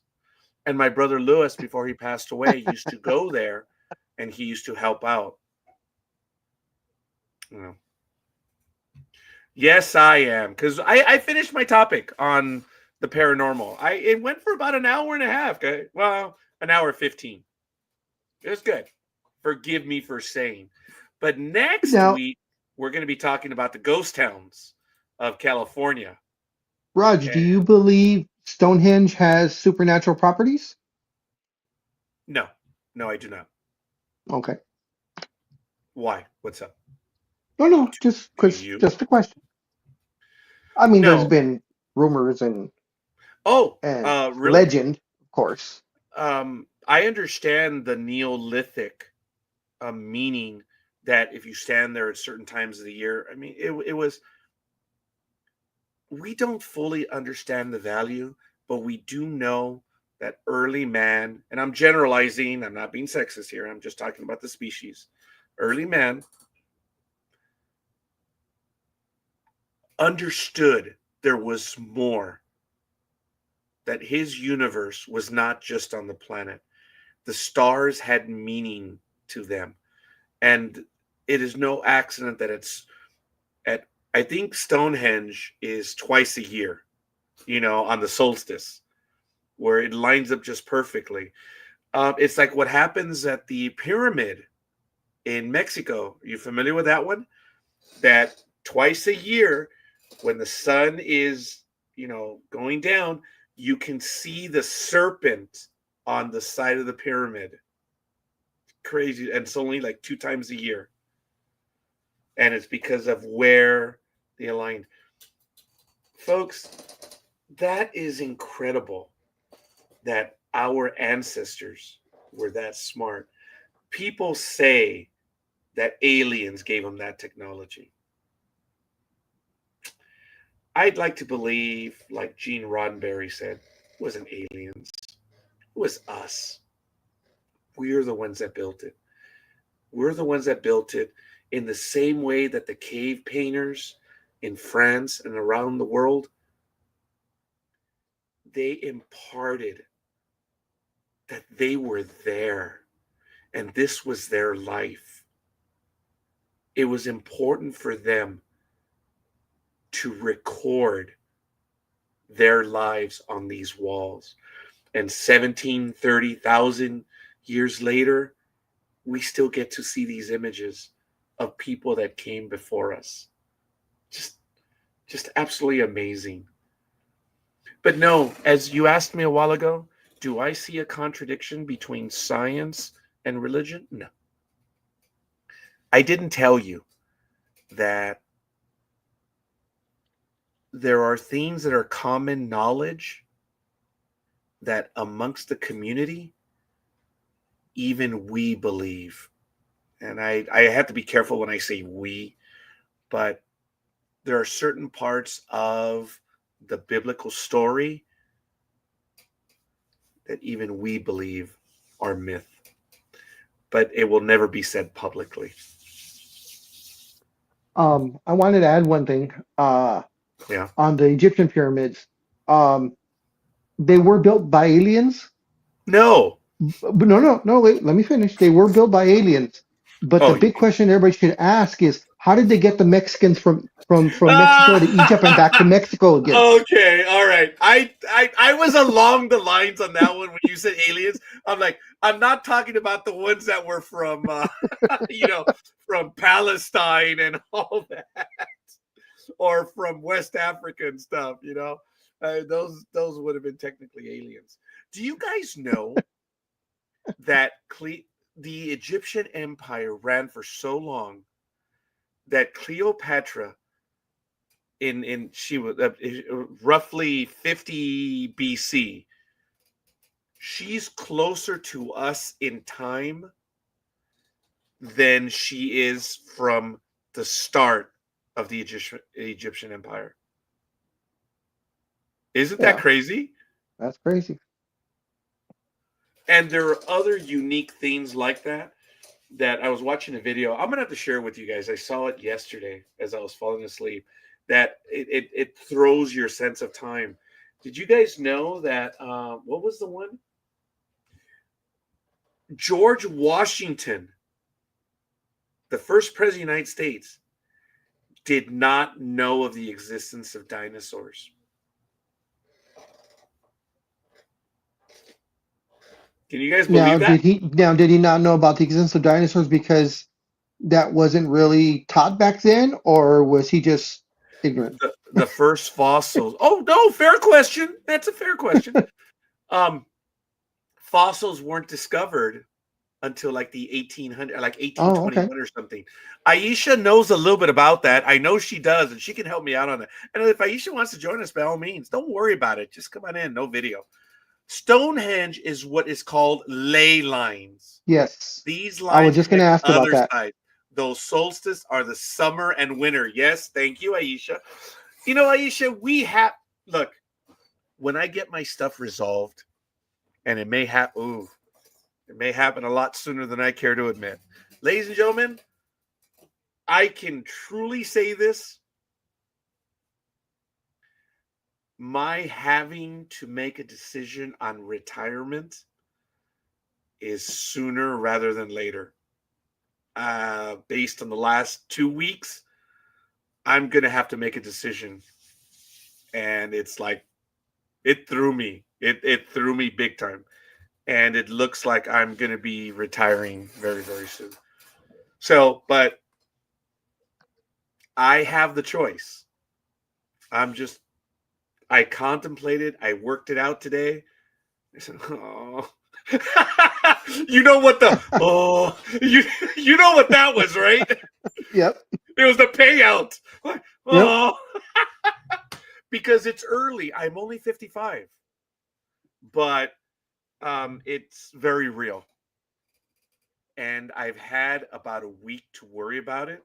That's why I wasn't a nice person last week. I wasn't feeling well, and I had something hanging over my head. And now that I've had a week to go through it, and the realization hit today, I'm gonna have to make a decision very, very soon. That's not stress. I think you may know the decision I've come to. It's when I pull the trigger though, and it's going to be sooner Oh, rather than later. not to burst your bubble or anything, but I've known that decision for 2 years now. I just knew you hadn't come to that realization yet. Okay, all right. Well, let's end that part right now. Yes, let's end that part right now. That we don't need it. Very good. We don't need to air that one out. Cleopatra was Ptolemy, which is of Greek origin because Alexander the Great conquered that part of the world, and one of his generals settled there. Yes, thank you, Aisha. We gotta have some more conversations. And what I'm alluding to is I'll have a little bit more time. And if it means doing programs earlier in the day to have you on, hell, we'll do that. And I look so forward to it. I'm genuinely smiling, folks. I am worried, but I'm like, I can't do my job anymore. I physically can't. And that's the first time I actually admit that on air. Yep, it's very hard to admit. Because prior to that, it's the feeling of worthlessness Yep, that you can't do it anymore. yep. And Big Dog joked about something, and we'll revisit this in a year. What happened by his comment? I cannot. That's why I think it was funny. He didn't spill the beans, but it's enough for me to say, yeah, let's talk about that in a year. Because there's merit to what he said. Because did you notice how I reacted? I was like, Mm. oh, yeah. Oh, I can't talk about that right now. It's just one of those funny things. But yeah, Cleopatra was a Ptolemy, which is of course Greek origin. Yes, and I thank you for that. Now, So, along the no, go lines ahead. of Stonehenge, Yes. I have never really looked into it. So, since yourself and Aisha are much more knowledgeable, probably in this particular one than I am. What the hell is that? I interrupted you for a reason. Ta ta for Oh, now, but thank you for stopping bye. in. If you can give us a like, young lady, that would be appreciated. Thank you. It helps the metrics. Oh, Um, you were gonna say maybe she'll stick around and listen to you because she's not gonna listen to me. was the mystery of the Easter Island statues ever figured out? We'll need you to clarify because there's a Well, I lot of know, stuff. as we all know, there's those the heads. There's I don't know how many there are, about a dozen or so, but no one knows the significance as to why they're there. I was just wondering, was that ever figured out? I vaguely remember something about that, but I do know that um they did themselves in because they cut all the wood down and then things went bad for them. Yeah, So I do know that. Um and there are a few survivors, obviously, the people that there are people that live on that island. But I God, there's so many damn things out in the world that yeah, I know. I'm gonna look into that one. I don't know. It probably has been because look, I believed because I read on the line 10, 15 years ago that they had found Flight 19, the Oh, excuse me. bombers out of Florida, Uh, the ones that disappeared over, yeah. and there were photos and things. But then someone after I said, "Hey, dude, they finally found them," and someone argued with me saying, "Nope, nope, that's debunked." I said, "Man, what do you mean debunked? Dude, they announced it and they had." So I just never followed up with that. I'm like, oh my god, if I got that one wrong, what else did I get wrong? Shut up. Anyway, we're gonna go ahead and you know realize that we just have to look it up a little bit. Oh, here we go. Yeah, there it is. Aisha. Sorry about that. So not Okay, yeah. completely. See, I kind of remember that. I was just wondering if it was anybody And like deep dived into it. is that called? Is it pronounced Moai? She'll comment on my bastardization of the language No, right that sounds about right. Moai.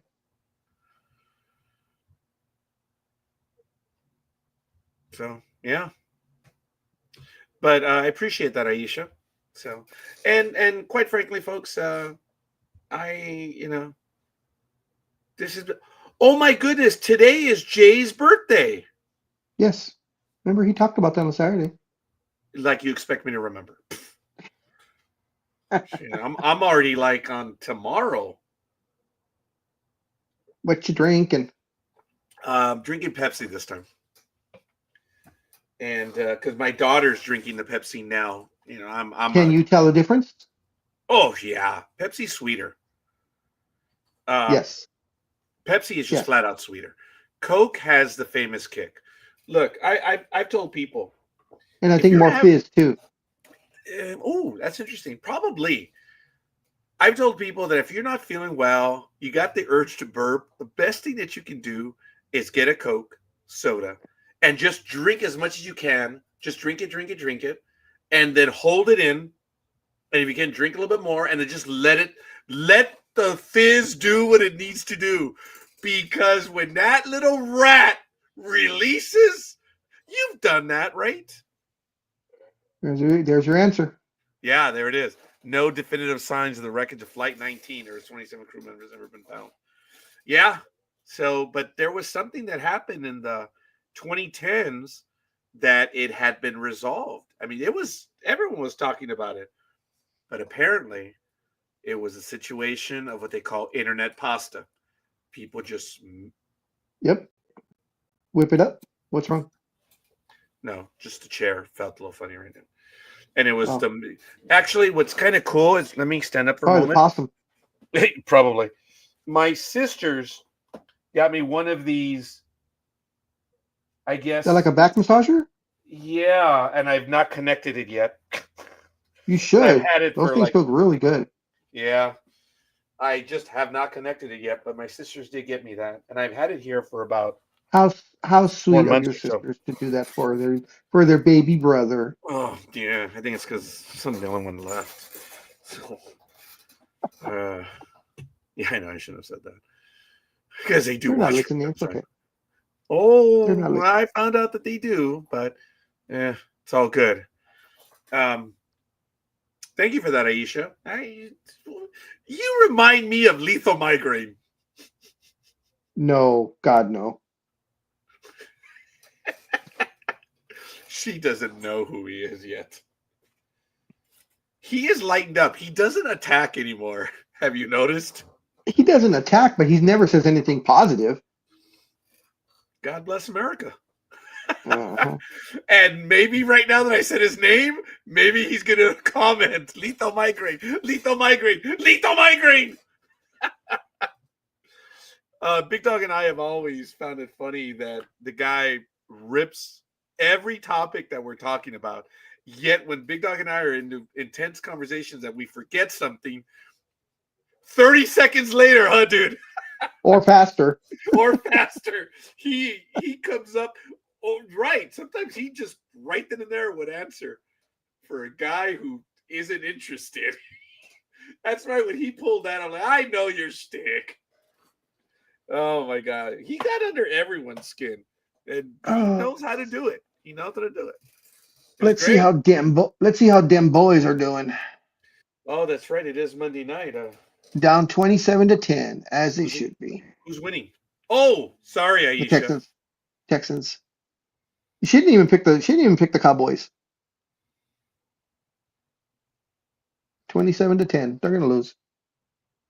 So you will increase your lead by another game.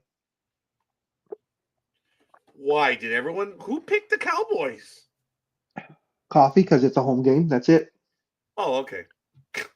All but right. but before that, you had the 11 wins. You were 11-2. Um, Tony, no, myself and Tony were 9-4, and Almighty was 8-5.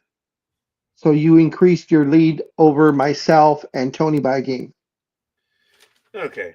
Big deal. It's week So you're up 11. by two now. It's week 11. Doesn't mean anything. Better to be first on week 11 than week one. Oh, yeah, better to be first, and then the pressure increases. So I'm actually going to go 12-2. Wow. Uh, Yeah. Because I'm yeah, 11-2 right now. yes, Yeah, you're gonna go 12 and 2. I changed. I don't know if you were there when I commented about it, but I had said that in week 2 I think I went 7-9, and in week 3 I went 8-8. I was angry. I was beside myself. And I just decided to do an entire reset of the way I was doing the stuff. I was going over the games much sooner. I was spending on more sites, Mhm. understanding them a little bit more. And oh, the Navy has no record of a TBM 3 Avenger missing in and around Florida between 44 and 52, other than Charles Taylor's plane from Flight 19, further leaving open the possibility the Everglades wreck belonged to Flight 19. You see, now that's what I mean. There's, yeah, I had thought someone had found them, but I think it was debunked because the planes that were missing, Americans are good at one thing and one thing only, is keeping records. They're good at it. And I believe the wreckage that they found in the Everglades did not match. They found a serial number, and I believe it didn't match. And that, I think that was the talk at the time, that, ooh, they found it. They found what happened, but no, I guess not. Yeah, And in that about is, another 7 or 8 years, we'll be hearing about Amelia Earhart again. She pops up about every 10 years. you know, okay.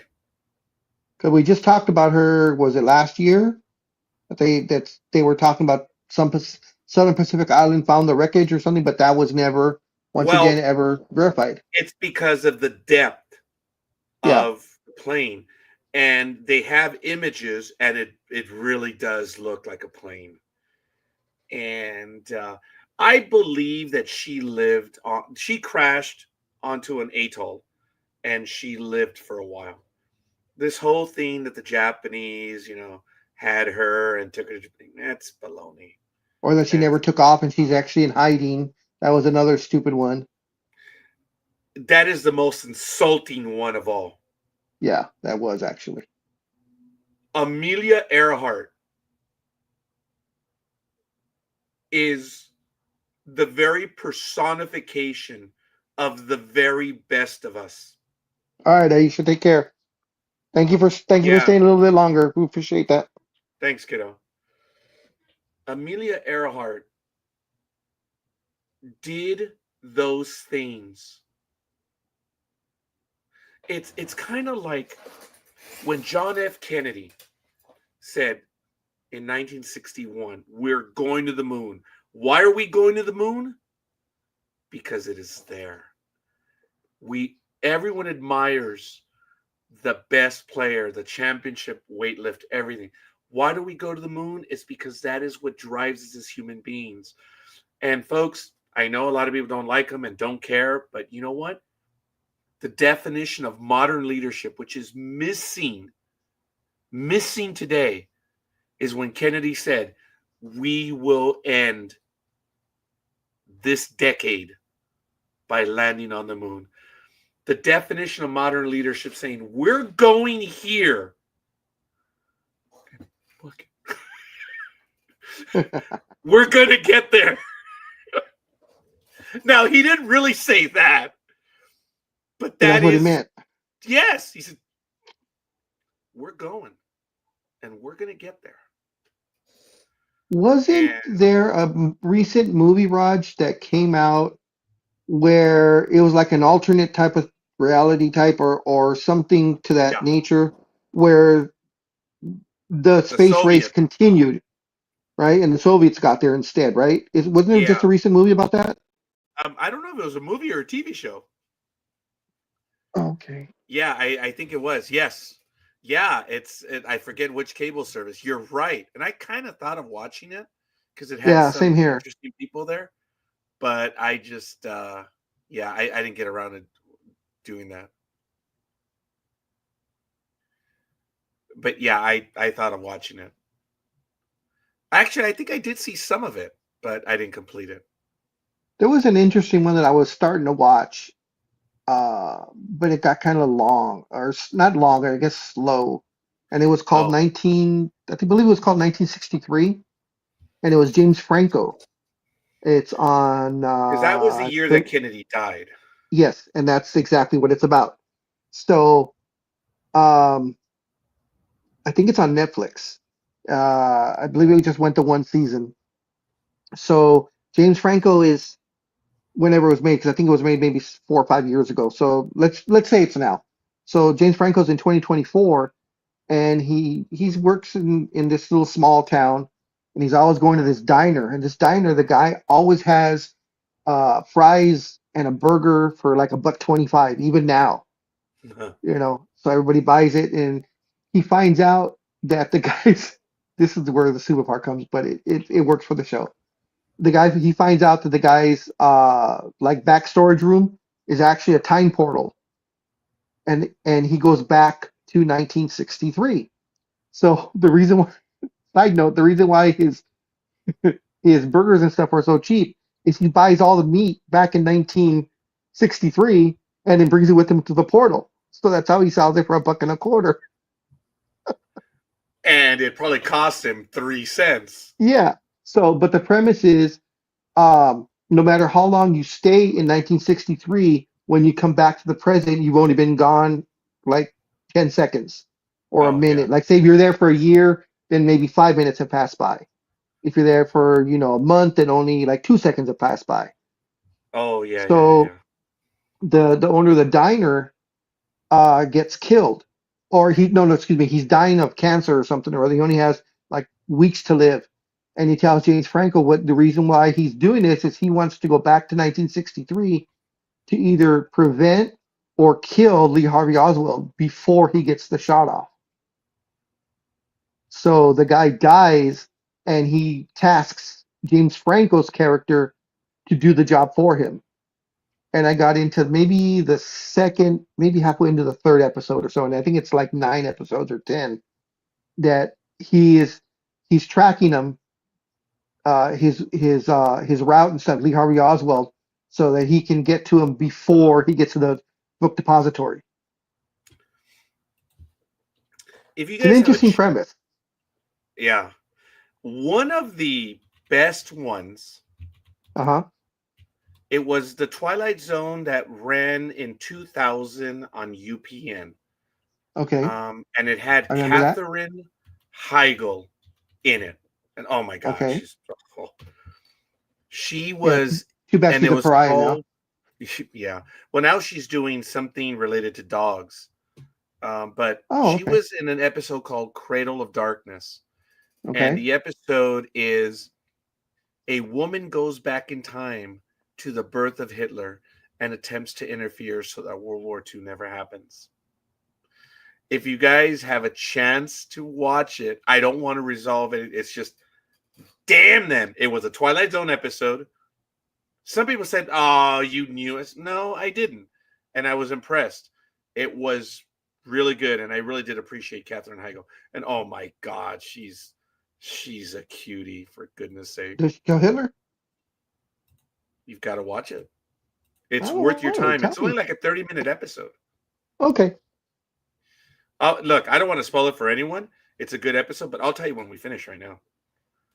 It's an interesting premise. I mean, of course, it's been talked about many, Yeah. many times, that if time travel were possible, do you save Kennedy? Do you save, do you kill Hitler? Do you, blah, blah, blah, all the way down the line. And Well, go dude, ahead. Star Trek, um, Yeah. City on the Edge of Forever, Kirk and Edith Keeler. If Edith Keeler, the woman that Kirk genuinely, I mean, that woman was ahead of her time. Edith Keeler was an incredible person. But because they saw the future, because Kirk actually saves her life, She is a powerful proponent for peace, and she keeps America out of the Second World War. And because of such, the Germans established the nuclear bomb before America, and they win. Yeah. And everything that they know ceases to exist because Kirk saved Edith Killer's life. And that Yep. is why, folks, it is one of the most greatest moments in Star Trek because Kirk knew this. He had just found out. And they see McCoy crossing the street and they see him, they run at him. And then Edith starts to cross the street and a truck is coming and McCoy is going to try to like warn her and Kirk shuts him down. And the truck hits her and she basically dies. And McCoy says, "Damn it, why didn't you let me? I could have saved her. Don't you know?" And for the first time ever, if you ever look at it, you can see Leonard Nimoy as Spock breaking down as the character says, "Yes, Doctor, he knows. He knows." And Kirk just walks away. Yep. He allowed her to die. Dude, that's I know it's just a TV show, but that's some heavy drama, dude.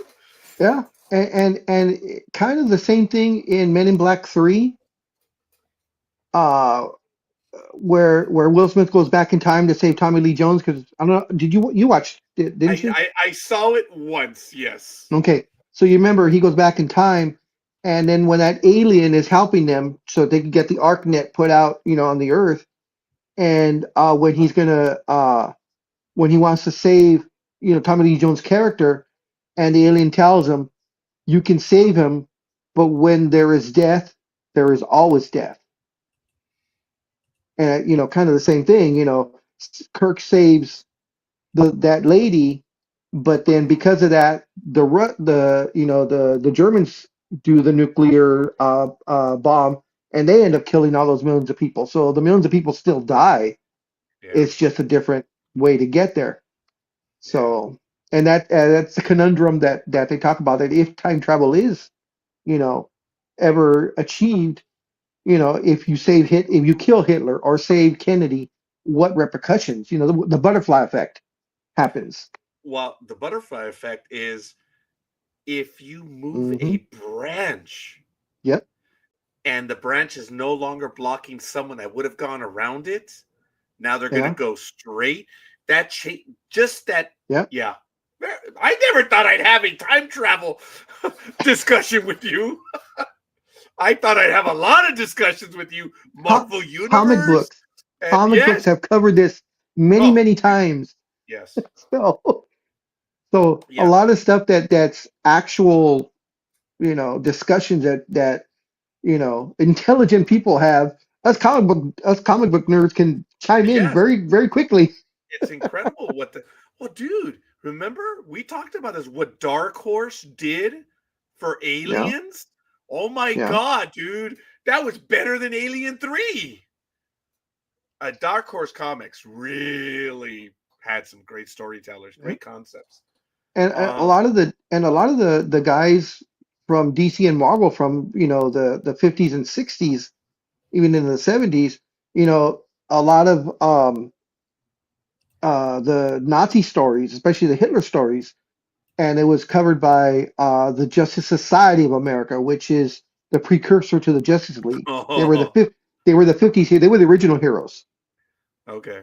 and their whole thing is, you know, the writers were like, well, how can we have these superheroes that could instantly end World War II? If they really wanted to, they could end it in a day. Because of all the power that they have. How do we make it so that it's prolonged the way World War II actually was? And of course, they came up with, and it had been talked about before in real life, and Hitler in his search for the Spear of Destiny. Well, in the comics, he has the Spear of Destiny. That's Oh, how the war is prolonged and lasts the way it did, rather than have Superman and Wonder Woman and a couple other all powerful beings end it in a day. You know, yeah. if I remember correctly, The Spear of Destiny is broken into three parts, and Hitler has acquired two of them, and that's why his power is not infinite, but he's able to make it a big, big fight. Yeah, folks, Indiana Jones touched just a little bit on it. Uh-huh.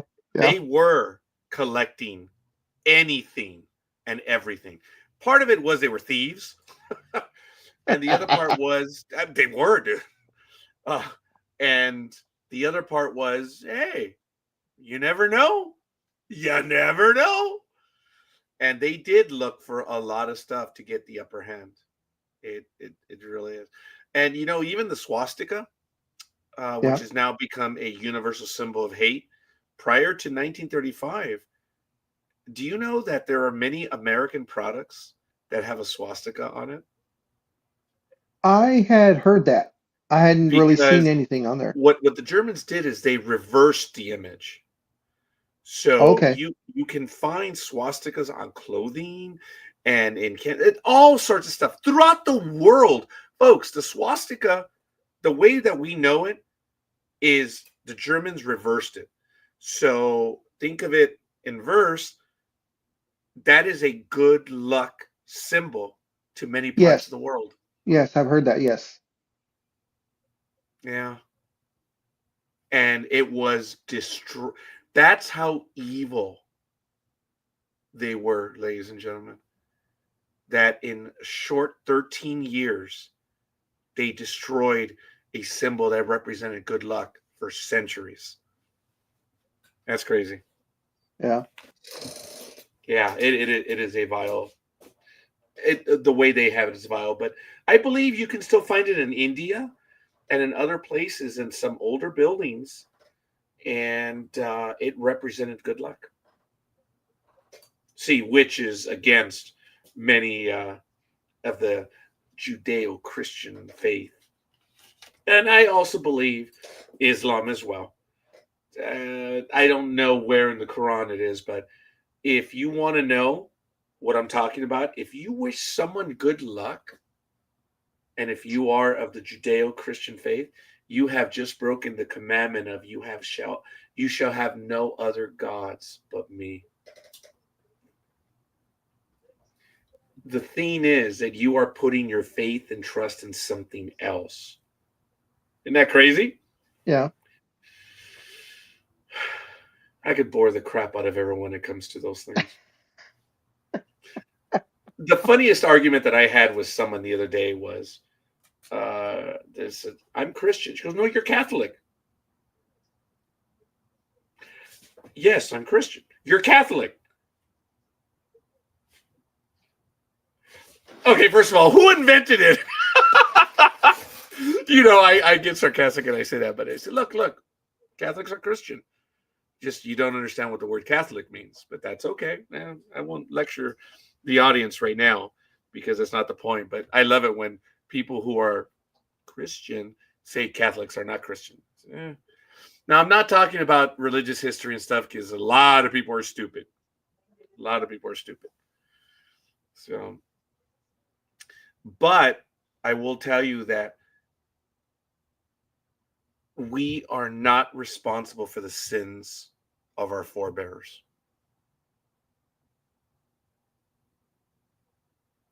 When you look up the law and when it comes to responsibility, it's not the heir that has to pay the price. It is the felony, who committed it, who was there. They're the ones that are responsible. So when you talk about reparations, I was we're just going not to bring that up, Raj. responsible. We're not I was just going responsible. to bring that up. The greatest crime was that those that were there didn't follow through. The rest of us are not responsible. Everything That that is happened true. in the South, folks, let it go. If you want to still support the Confederacy and the great cause, not 11 of 13 Confederate states state in their Declaration of Independence that we are doing this to keep slavery. The Declaration of the Confederate States, I believe it's the second point, says we are doing this to keep slavery. So if anyone says that the Civil War was not fought over slavery, you better go back and tell them dumbasses because they stated it everywhere. Because that's what they were fighting for. People who are in denial say, well, it's for states' rights. Oh, yes, okay. Look up the Missouri Compromise, and it's really surprising as to how many people don't know that. And the dreaded, oh my God, the Dred Scott decision. How apropos it, Dred Scott. That is a crime for the ages. But the whole thing of states' rights is, and I think you know this, Peter, that the issue with the South was that the North had the laws that said, well, if a slave makes it up here, they're free. No, they're our property. So what was happening is they were running north. Yeah. So the state was like, hey, we have the right to have our own laws. It's like, no, we're talking about slavery, dumbasses. So they love to cover it up by saying that it was states' rights. Yeah. And what was the right they were fighting for? To keep slavery. You're right. It was about states' rights. So now Liz and I do not see eye to eye on this. I guess she's a Southerner. I'm like, okay, well, Merry Christmas. You live the way you want to live. So what is her thing? That it was that they were fighting for states' rights, or what was her? Some convoluted argument. Uh, And it is. It's convoluted. But it's not fair for me to say anything about Liz right now because she's a good team player on this. But we do not see eye to eye on this. I'm like, that's okay. Number one, I'm taller. We'll never see eye to eye. And oh, by the way, this is directed at you as well as her. I will never agree to disagree. I remember the first time it was a very heated argument. And folks, again, when I say argument, I'm talking about the conversation that we're having. We were arguing our points. It doesn't mean we were arguing. Well, actually it does, but not in the way that you think. We were in a heated discussion would be a better way to say it then. And Peter got tired of me, which is not a shock. And he finally said, all right. So instead of saying, shut the F up, he said, we will agree to disagree. Oh my God, I snapped. Yeah, the guy, I got him even worse. I thought he was already at level 10. No, he was not.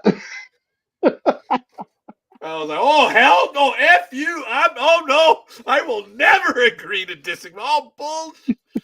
That was funny. And I think it was was it on air? Yeah, it was on air. That was funny. But I think even Peter was shocked. I'm like, holy crap. I thought I gave the idiot an out. And he slammed that door in my face. Yeah, I was not happy about that. But it's good to have disagreements. If you can't have those disagreements, what are we? It's good to have them.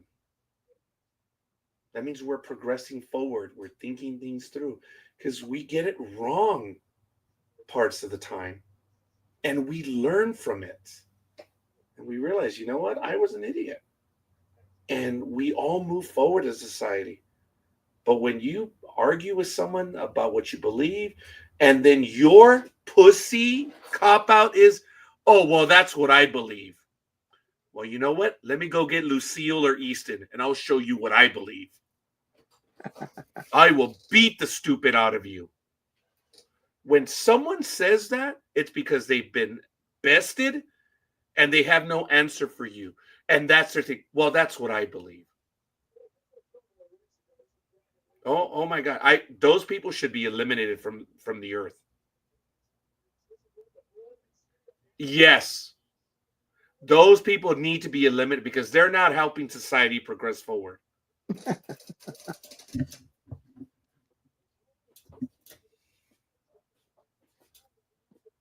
I got pissed off all of a sudden. Yeah, you did. I think it's past my bedtime. Did you hear what I said? What's the white flag with the red insignia thing on it? What's that one? I'm not familiar with that one. Which one? Right behind you. behind you. The flag's behind you. Oh, Yeah, that one. that's from House of the Dragon. That's the Oh, dragon okay. family. And then the Federation, no, the Jedi is the one in Well, blue, yeah, that one I know. and then the one in The, black is another. That's the Fire and Blood House Targaryen. Both of them are House Targaryen, but one is white with the land of it, Westeros. The other one is is the that like actual from Game of original. Thrones or something or what? Yeah, Game of Thrones, House of the Okay, Dragon. I never watched one show yet, so Yeah, I don't, that's why I wasn't familiar with those.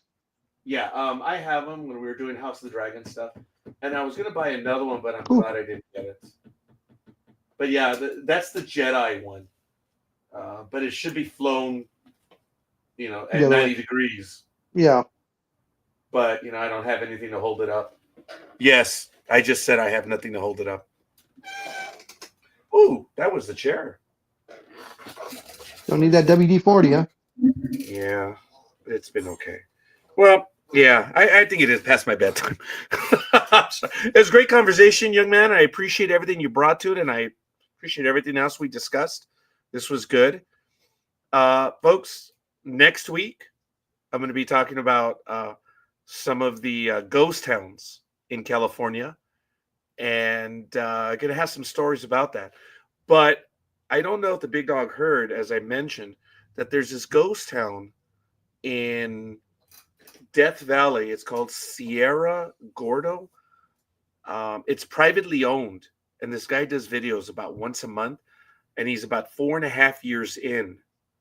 He's rebuilding the town, which is Huh. really kind of cool. And I think it's Cerro Gordo. Ghost Town. Yeah, it's the views from there are just absolutely incredible.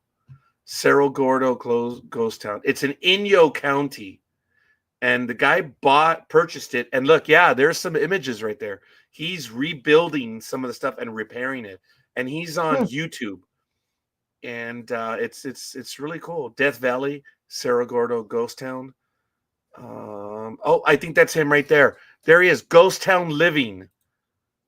He's a cool dude, there it is, Ghost So Town has he Living. ever reported any weird things happening there, or I don't know, since but since he you're does doing go down into ghost the town? mines, dude. He does, and they're like a mile down, and oh, dude, I can't handle that.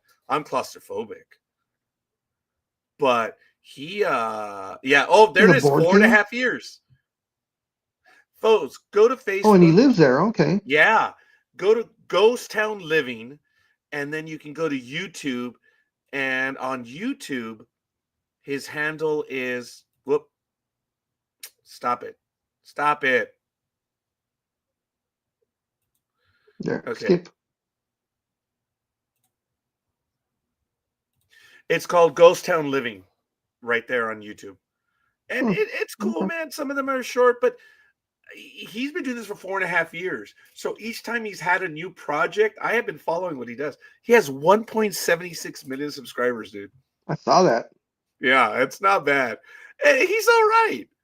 It said, dude, you took a dirty, dead, dry side of a mountain and brought it back to life from a history long forgotten. Hands down, you are the mayor, sheriff, real estate agent, store owner, historian, and on and on. God bless and know that what you've done is mind blowing and very impressive and inspiring. Yeah, that's cool. I like that. And he's bringing the town back to life. And it's really neat. You should, if you guys have time, check it out. And I do. You can tell I'm subscribed, and it's cool. Oh, look at who that is. Yeah, Kat Dennings.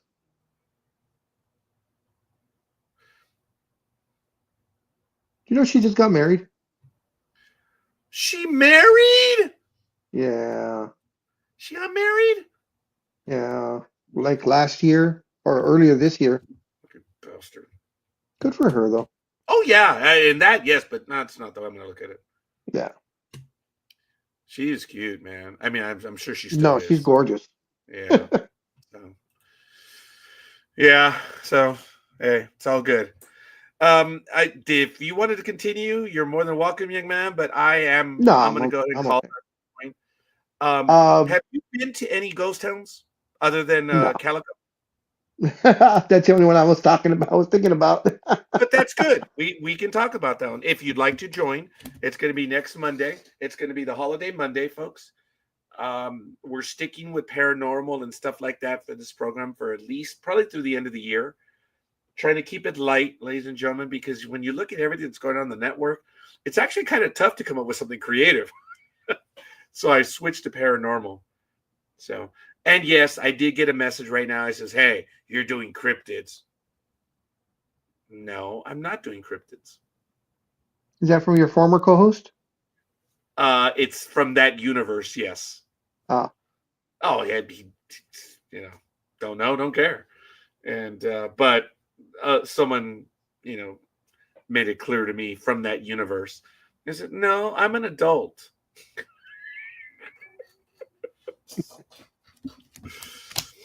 All kidding aside, as I've said before, the man is a published author.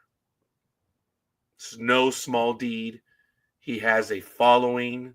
It's a rabid base because I get their shit from time to time. And it's either you like him or you don't. But the point is, he's a published author. It's not an easy thing. And, you know, he can tell some good stories. I was a fan of his. I mean, I might still indirectly be a fan, but yeah, I'm going to leave it at that. You may like his stories. Good for you. I have nothing bad to say about his writing. Again, he's a published author, man. Cut it out. That's not easy. And yeah, I will say publicly, I no longer had utilization for him.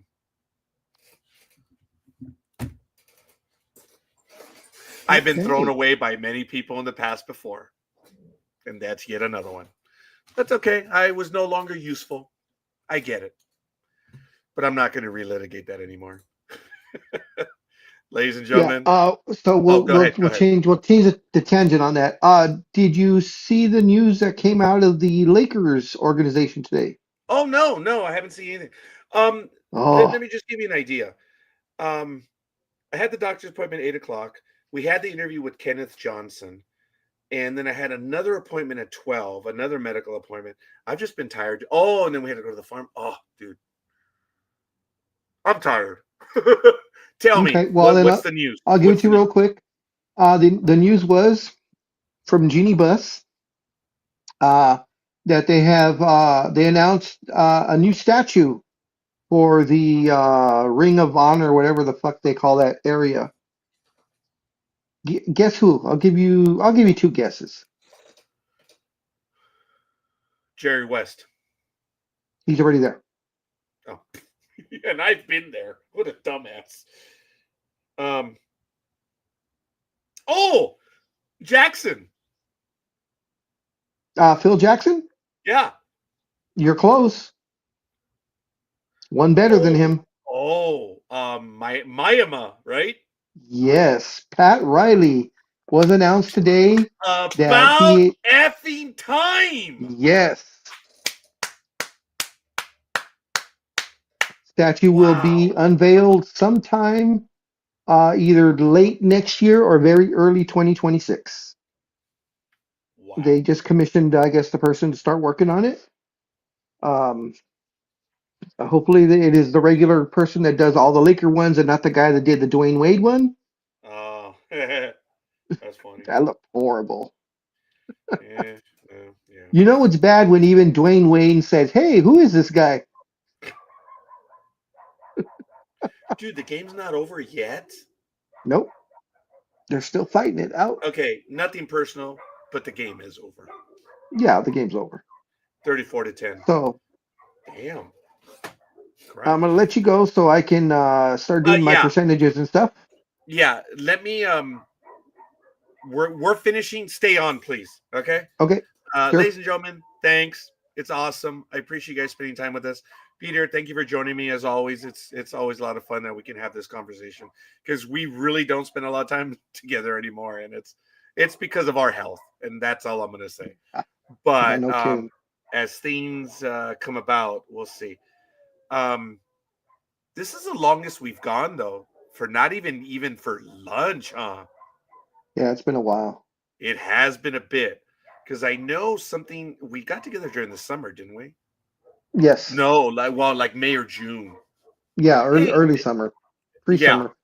it's been. I think the longest time it's ever been. So, but anyway, folks, all kidding aside, we appreciate you. And yes, I muttered about a certain author, folks. Again, I wish the individual well, and I hope he continues and is able to tell the stories. He's a storyteller. There's no doubt. Just because we no longer see eye to eye doesn't change anything. I respect what he does, and you may like his material. It's not for everyone. I'm not a horror guy, but I did like some of his material. I really did, and that's real. I will never ever slam what he does because that's just not right. So I know I let a few things slip out, but you know what? We all have different experiences with people. You know mine. It ended on a sour note. That's what I will say. But beyond that, it's all good. I want to thank everyone else that joined us. And like I wish him success. I wish him well. I wish everyone else, guys, because there are a lot of things going on in the universe right now, and we're all in it together. So I wish everyone the best. Big Dog, take us away, please. Oh, all right, guys. Have a safe and fun rest of your week. Don't do anything stupid, and enjoy your haunted houses and mansions, and take haunted hikes, and tell us stories later. Yeah. All right, folks. See you on the other side. Peace.